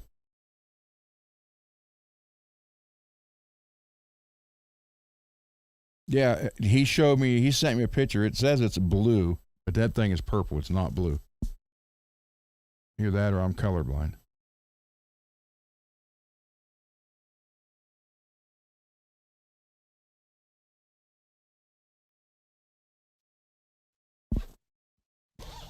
Here, I'll show it up. Lift it up, Dave, so you can see it.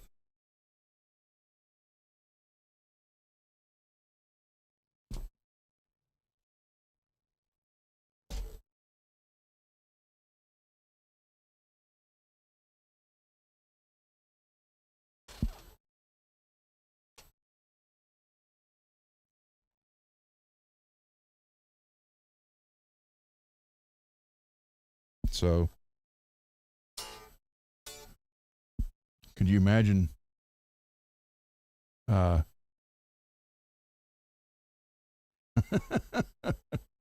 you imagine? Never mind. I'm not. I'm not even gonna. I'm not even gonna say it.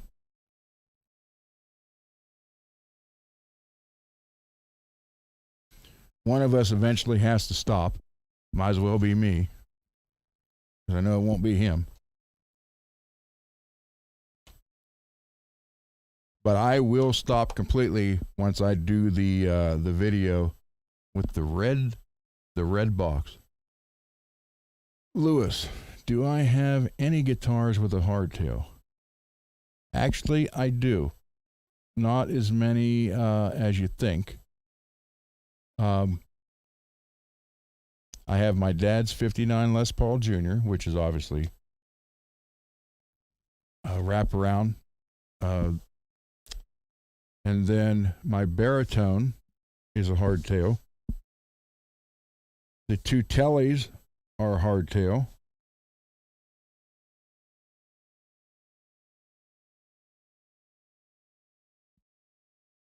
And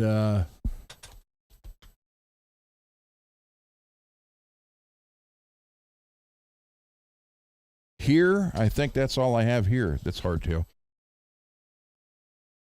But I do have a couple other ones in storage.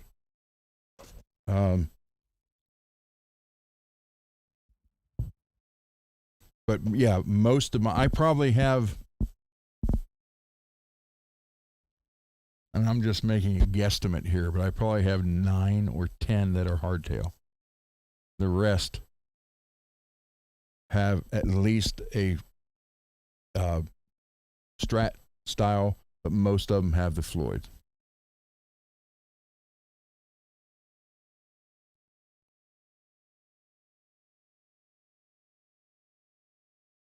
Oh, I can pretty much upgrade any of them to a Floyd. But when they're hard, you got to you got to route the back out of it too, and all that stuff.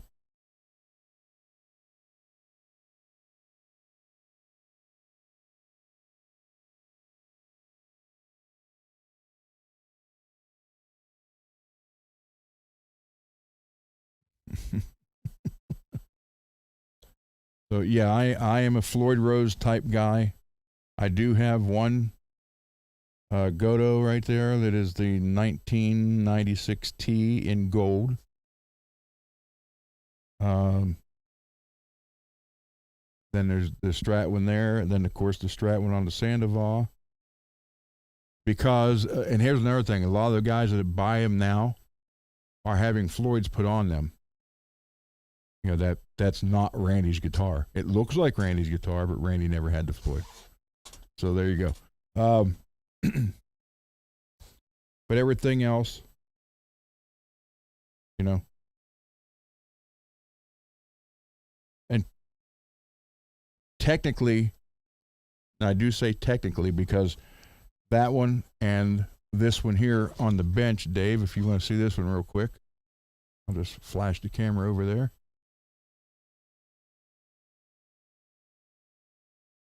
So that one on the bench and the Wolfie behind me are decked Floyds. So technically, right now, I guess I own two that aren't full floating, but they won't be here for long. And I'm not. My honest opinion is, if you have a Floyd Rose and it's decked, you're only using half the Floyd. And I truly believe, wait, let me explain this a little farther. I truly believe that Eddie's was decked in the beginning, and then he got used to it. But it was decked in the beginning because they were trying to figure it out. And I don't think anybody thought about, because they were just going off the Strat style, I don't think anybody really thought about being able to pull it back. And I don't know who the first one was that did that.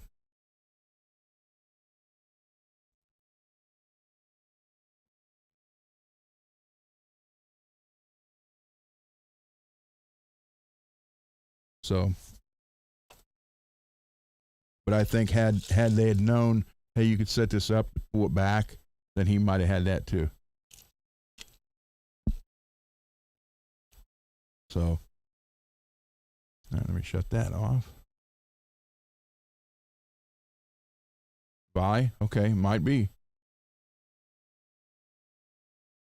I know he was the first one that had the groove, the bigger groove, so he could really pull it back.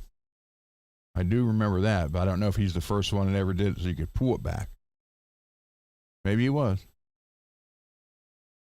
But like MPN has a Steve Vai Ibanez, and it's not the junior, it's the actual one, that he has a photo of him with Steve signing it. MPN, send me that photo again if you want me to show it. I'll show it on here.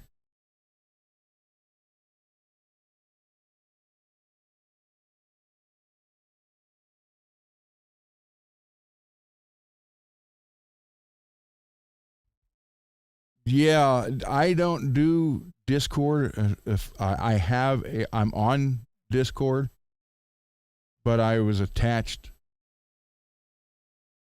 to the other channel through Discord to the point where he even had I don't know what you call them, a page or a room with my name on it where people were posting photos of guitars. And I don't know enough about it to fix that.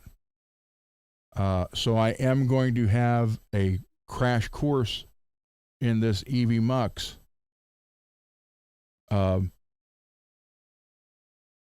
With Brian, Searching for Tone. We're going to just do like a private training session, basically.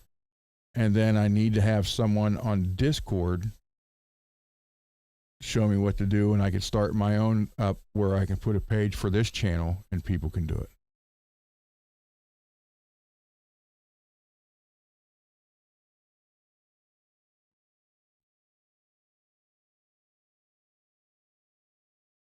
MPN, are you still here? Oh, wait. Yeah, he did send it. Okay, hold on.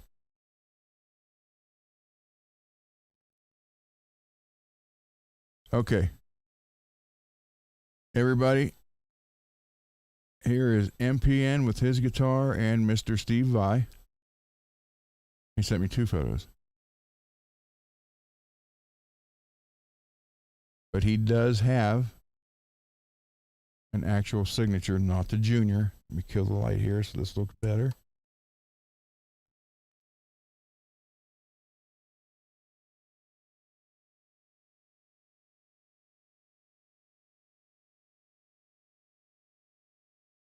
And you can see the pen in Steve's hand. And then here's another photo.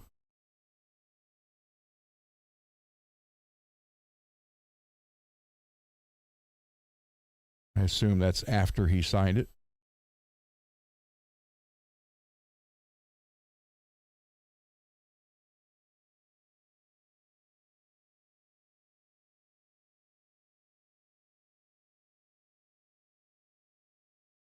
So that was pretty cool. And I can tell you this, I think I'm the only one, I'm not sure. MPN will let me know positive.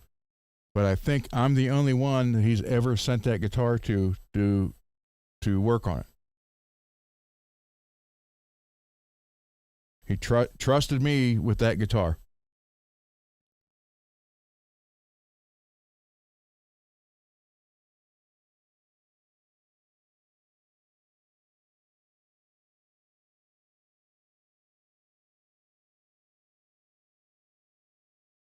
Yeah, there you go, Scott. Yeah, the green meanie that was actually Wayne Charvel's that he lent Steve for 2 weeks and never got it back. Wayne did an interview about that. He's like, I kept calling him and I wouldn't get a call back. He said then Steve had his guitar tech paint it that green.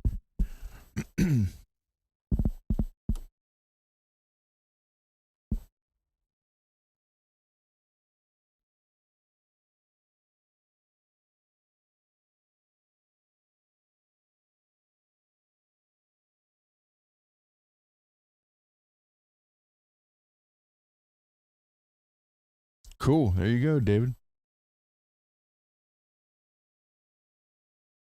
Oh, okay. Ah.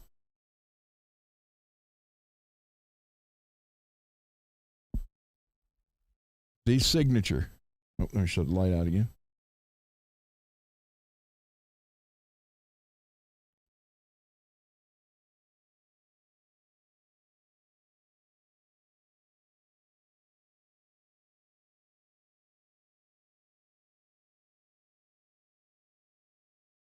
And MPN trusted me enough to send that guitar here. So I thought that was cool.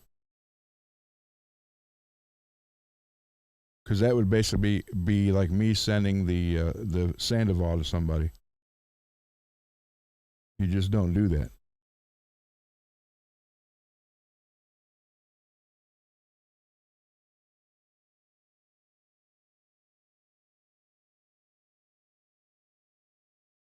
So I appreciate that, MPN. Thank you for your trust, brother.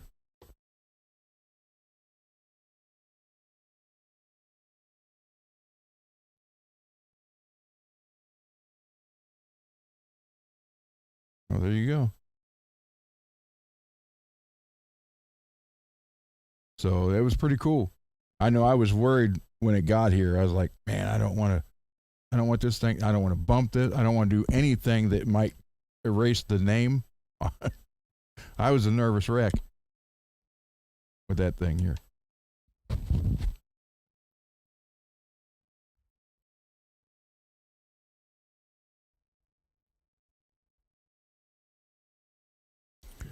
Scott, you can do that?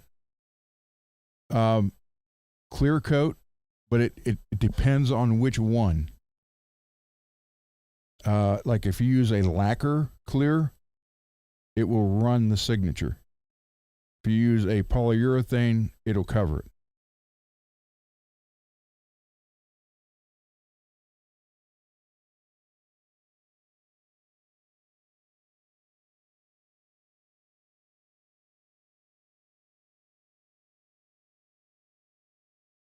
So I would like to have a Buddy Guy wah pedal just because the black and white polka dot.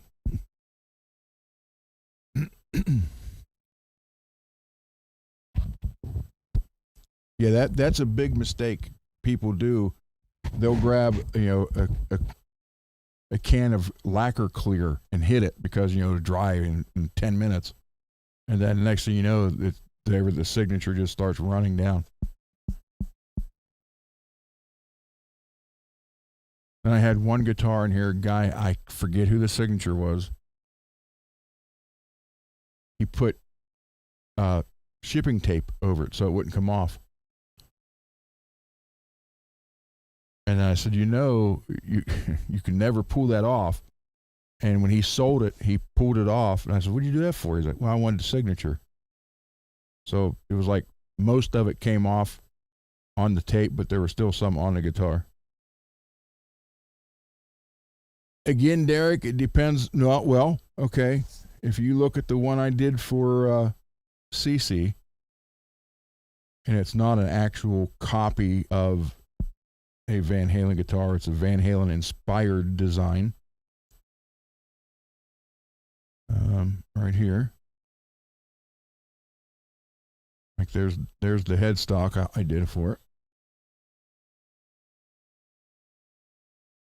But I did the body.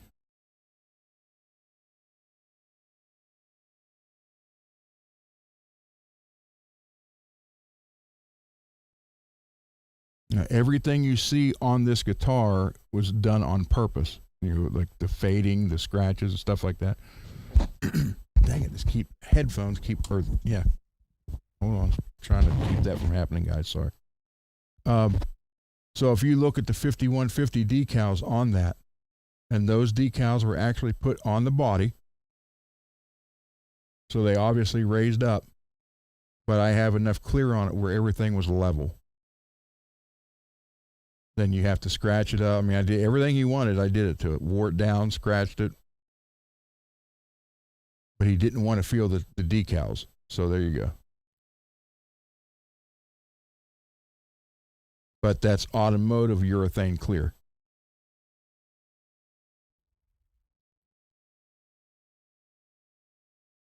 Yeah, and I even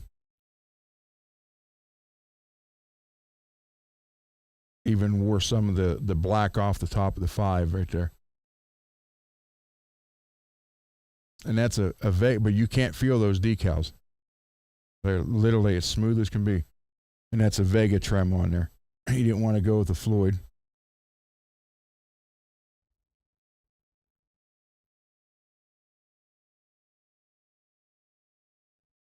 So it definitely turned out different.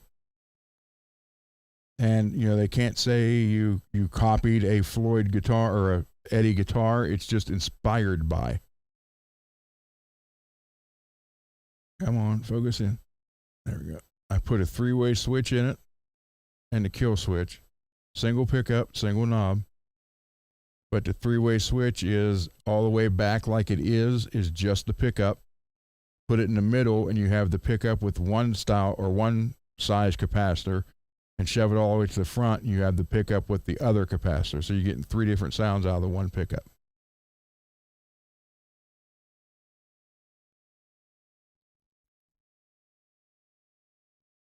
Yeah, it's a Vega trem.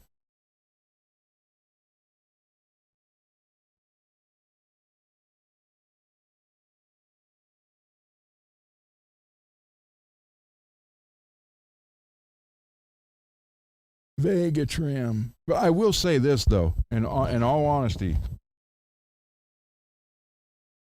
if you have a Strat, I'm just saying Strat because of the Strat style tremolo.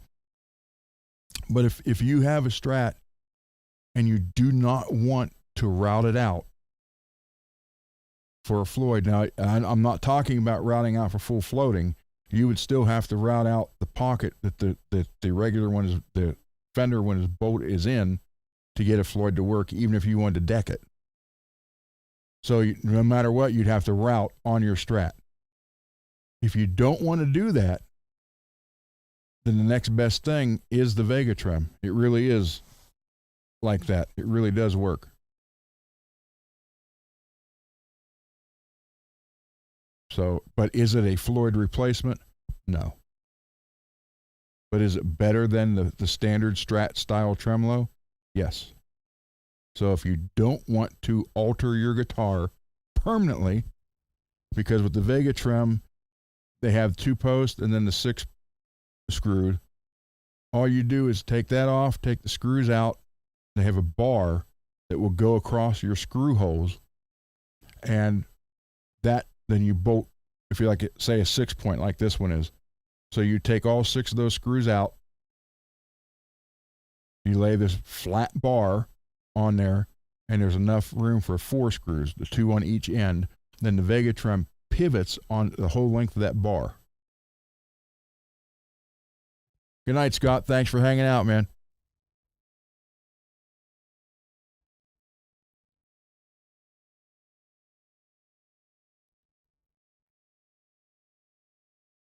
Well, I just said it, Derek. I answered you before you asked.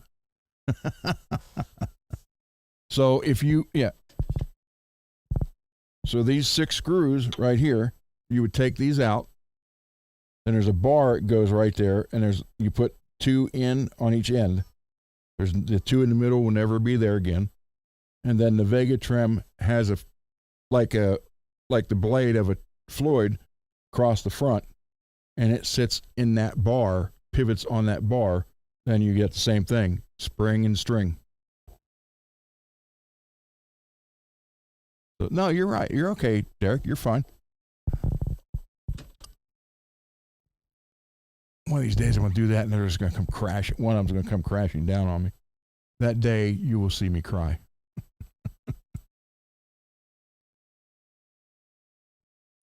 And then if it just has the 2-post Floyd or 2-post Strat, they make the bar. They make the bar for that.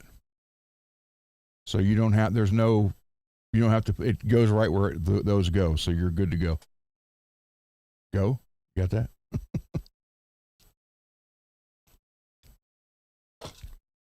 2:35. Okay. We'll go another 15 minutes.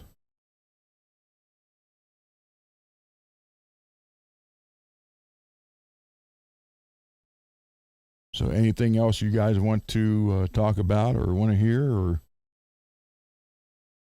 complain about? What time is it? Midnight, yeah. Tell you what, we'll make it an even 3 hours. 25 more minutes. That would give me 12:30. We're good. So.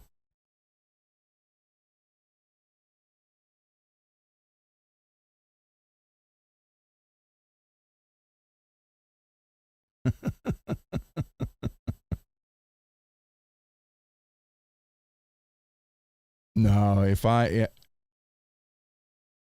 what pickups are in the blue crackle? The blue humbucker you see is an MJ.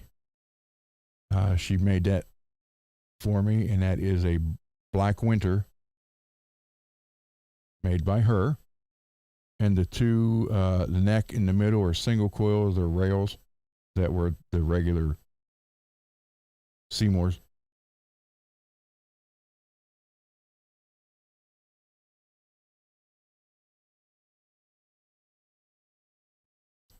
All right. Stay safe, Billy.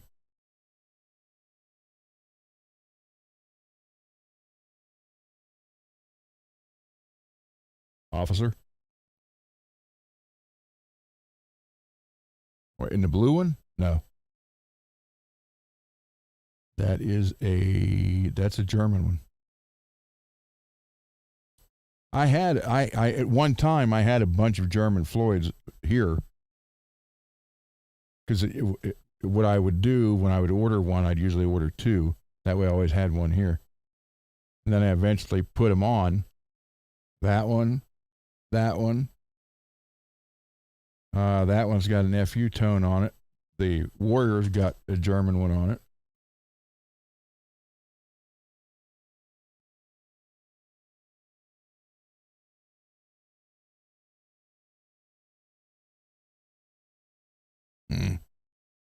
Yeah, see, I traded my on the Sunburn. I took the 2 DiMarzios out and traded them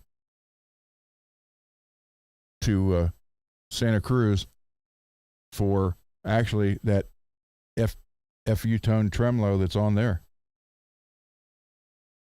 It was all chrome, so I upgraded it with the red stainless and put red paint where it said FU tone, so I highlighted it in red. But yeah, he's got the red and yellow DiMarzios, and he put them in.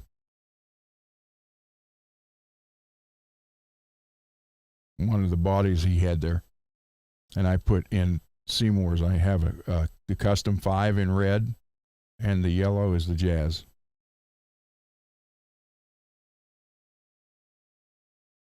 Well, they come with specials, Derek. All the soloists like that, the X series, all come with specials.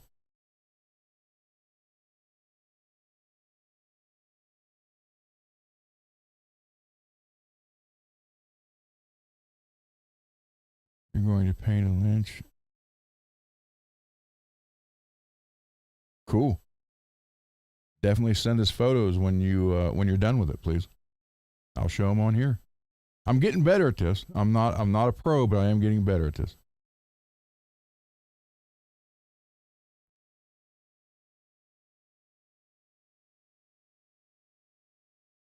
And MPN, thank you for sharing those photos.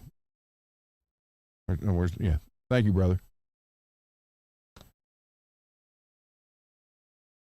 So, yeah, you definitely send photos.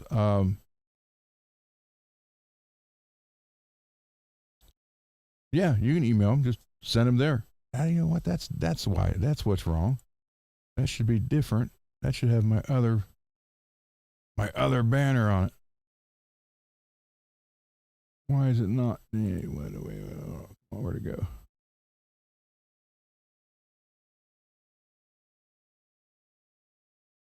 Huh. Nope. That's what's wrong.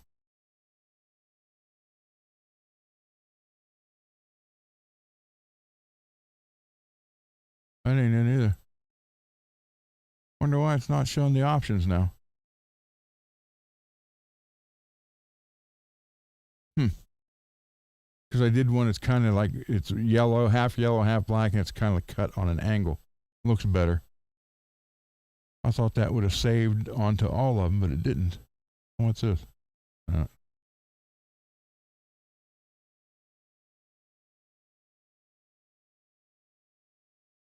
that reminds me too much of California.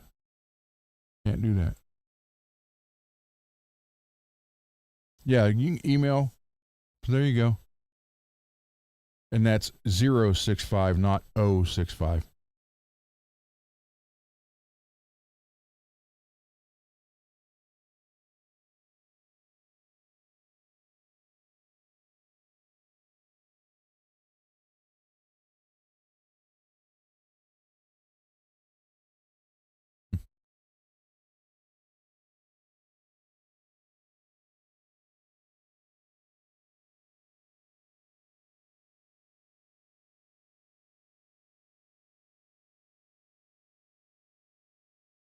Yeah, all the songs I have on here is what you guys already heard. So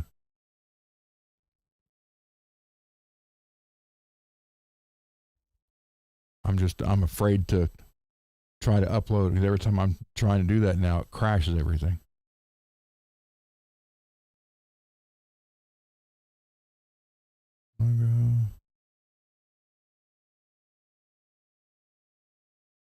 Okay.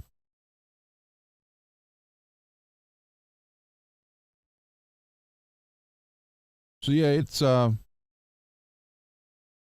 love working on guitars. I really do. Let's see.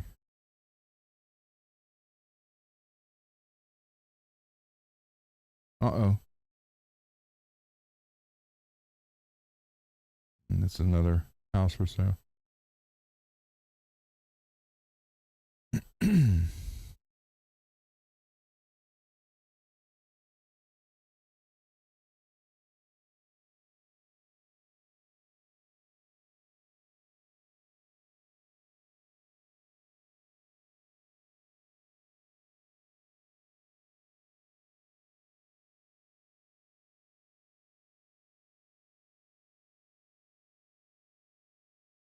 Oh, okay. Well, it looks like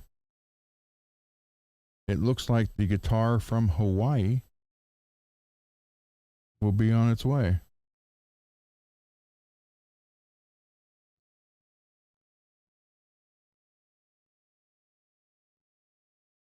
Thank you, Peggy. That's why I do it.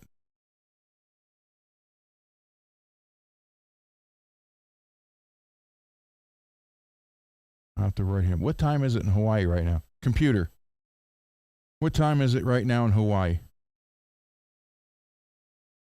Currently 6:12 p.m. in Hawaii. Okay. I'll have to answer him after the show. All right. Have a good night. Oh, God. Flashbacks.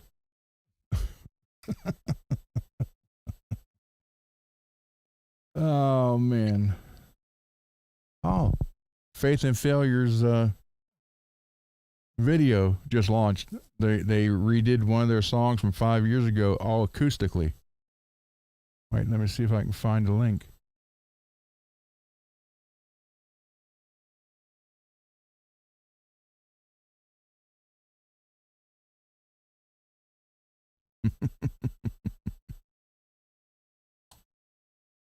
Let's see. Let's find a link here.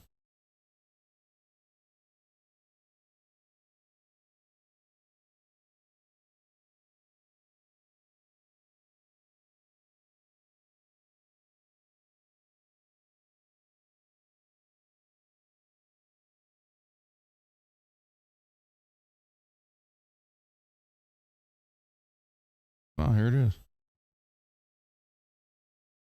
Let me share the link. Share. Copy. So this is their song from 5 years ago. And they just did an acoustic version of it, which I've never heard. And I don't want to play it on here because last time I did it, I got copyright claims.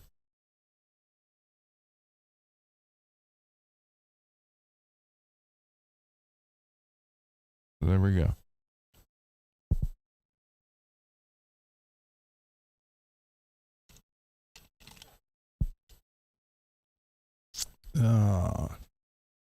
So we got 15 more minutes, everybody. Unless, oh no, that's not. Yeah, hear that? I got to figure out what's doing that. Or is that this? Wait a minute. Nope. So I ordered a new cable for the connection between the Rodecaster and the Helix. So hopefully that gets here. Just now. Hold on. Oh, I like that.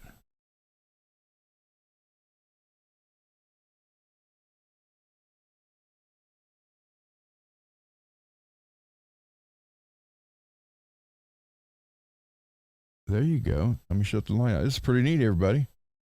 David just sent me this photo of a guitar. You painted it? You did all this? Well, tell them in there. Type in the chat what all you did to this, and I'll show it. I love the touch on the pickups. That's great. Most people wouldn't have done that. It's little details like that make it really, really cool.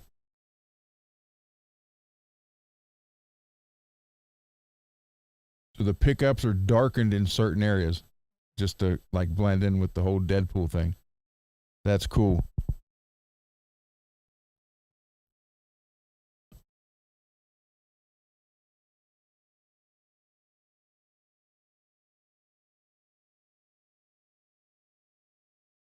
I like that a lot. Now let me get to the neck.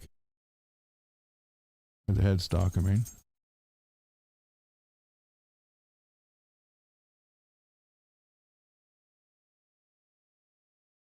Focus. Come on, focus, will you? Focus. God dang it. Oh.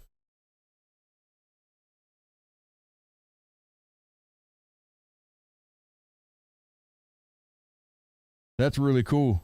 Really cool, David. Then the whole photo.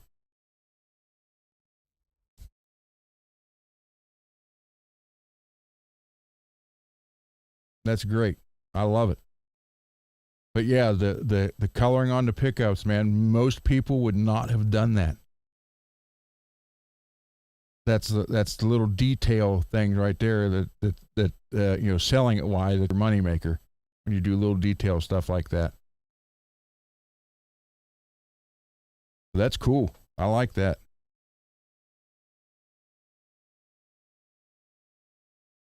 That is neat. Great job, man. Very good.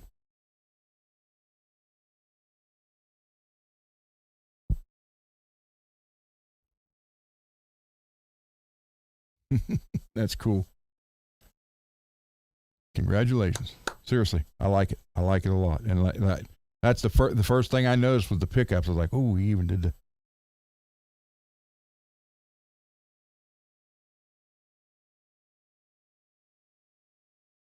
Yeah, that is. That's.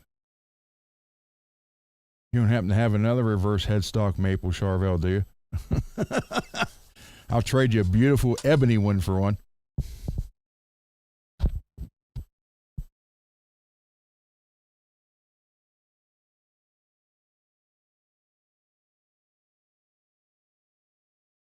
No, not yet, Lewis. I will. You know what? I can do it tomorrow. Or wait, what's tomorrow? Friday? Yeah, I can probably tomorrow or Saturday at the latest. I'll get it back in the mail to you. I tried everything, and I never thought about it, but because the issues I'm having with this, that also might be why it wasn't working. I don't know. I'll have to figure it out, and if I do get it figured out, and then I'll let you know, and then maybe send it back if once I get it working, and I'll go ahead and do it that way then. So.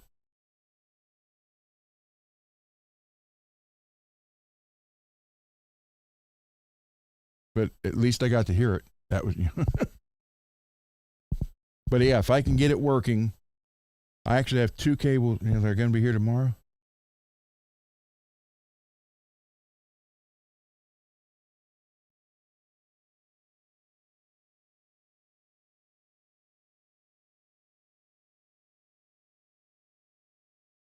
Yes, I have two cables going to be here later today.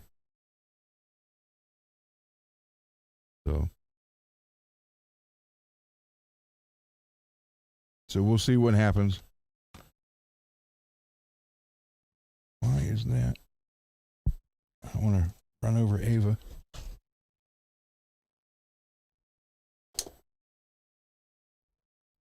That over there. So, 9 more minutes, everybody.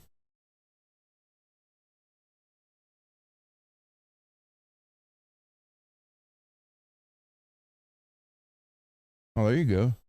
Send it.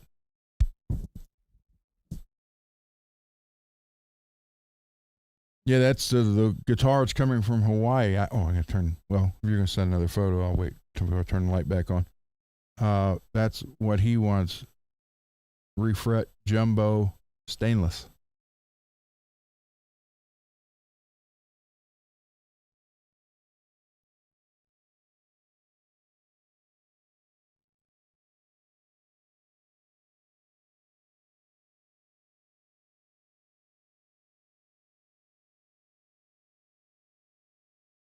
I got it here, so when it pops up, it'll be right there.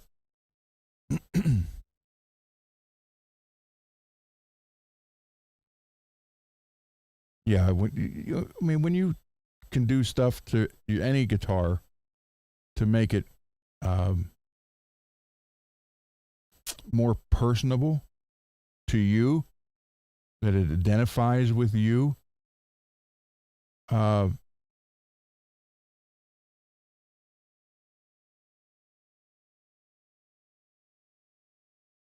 Yeah, Peggy, it's the first guitar I've ever had anybody send me. That's the farthest away I've ever had anybody send me a guitar to work on.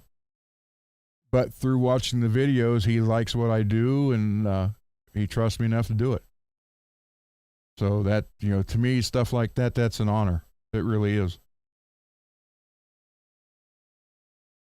and I'm happy to do it.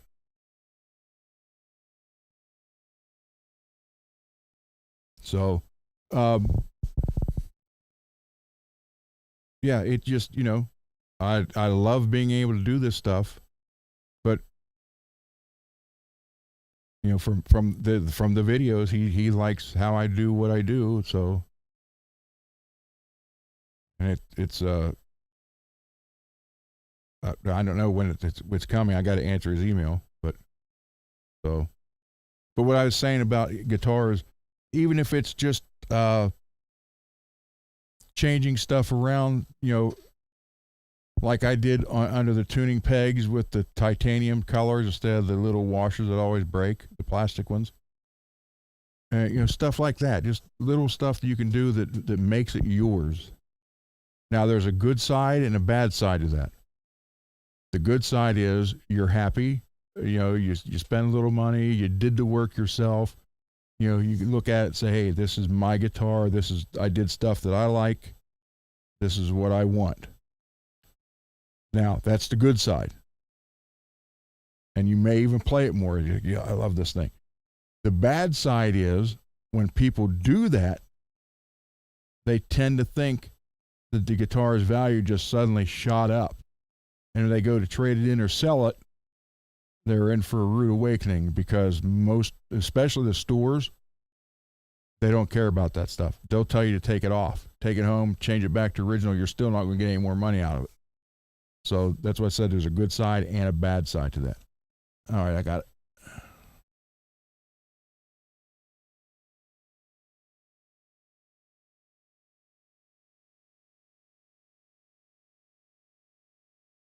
That's kind of wild.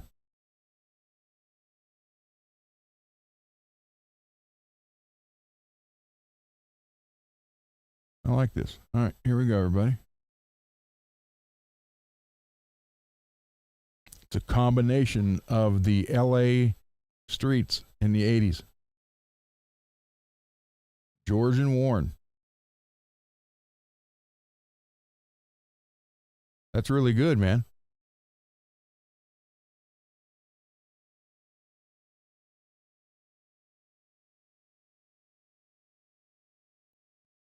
If 40 Grit was here, he would like that. That's two of his favorite players, too. That's good. You're very talented, man.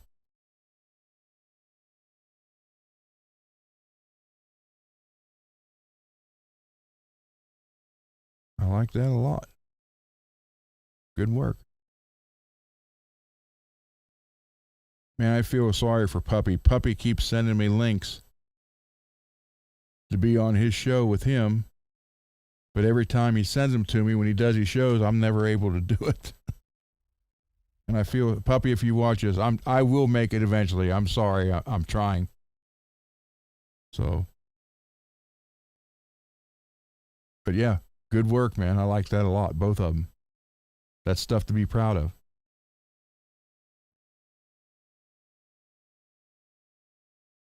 But Greasy, am I right or wrong in saying that if you do a lot of add-ons to your guitar that you like, if you take it to sell it, like or trade it in the store, you're not going to get nothing for it.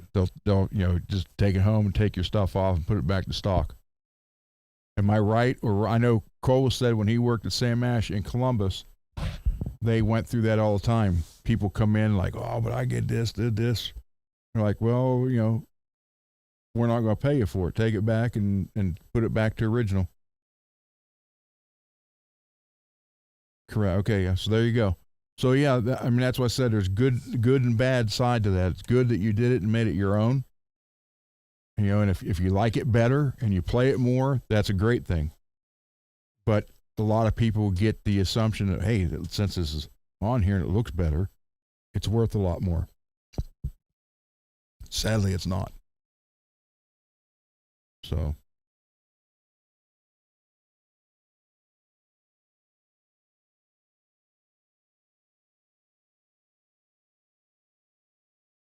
Yeah.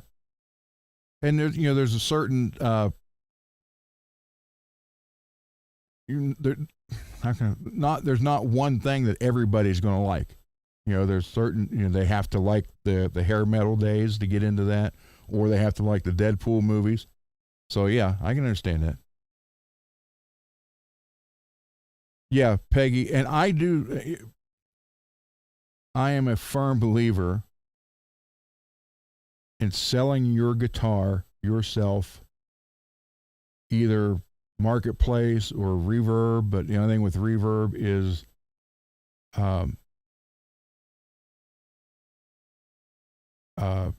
they take money out. They got their fees for it. Marketplace, you don't have that. So in a place like that, you can maybe get a little bit more money out of it. You may not get, it depends on the guitar and how bad they want it. You may get your asking price, you may make some, you may break even, or you may come close to breaking even. But if you're going, Guitar Center or something like that, they're just gonna be, well, we don't care. This is what we're gonna give you for it. And if you took it home and stripped it back down to stock and took it back, they'd give you the same amount of money. So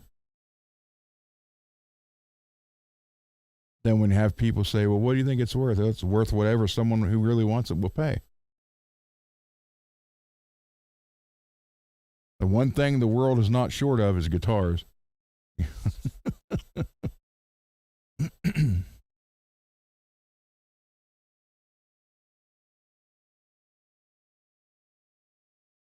Yep, David, I agree with that. So, all right, everybody. We are at 3 hours. I thank you so much. And I swear to God, I thank you guys for hanging out with me. And looking at the guitars and what we're going through and what we're doing. And I still find it amazing that you guys want to sit here with me. I can't even get my kids to do that. So, all right, everybody. Good night. As Dio said, you're the biggest stars in the world. And as Ozzy would say, I love you all. Sharon. Good night, everybody.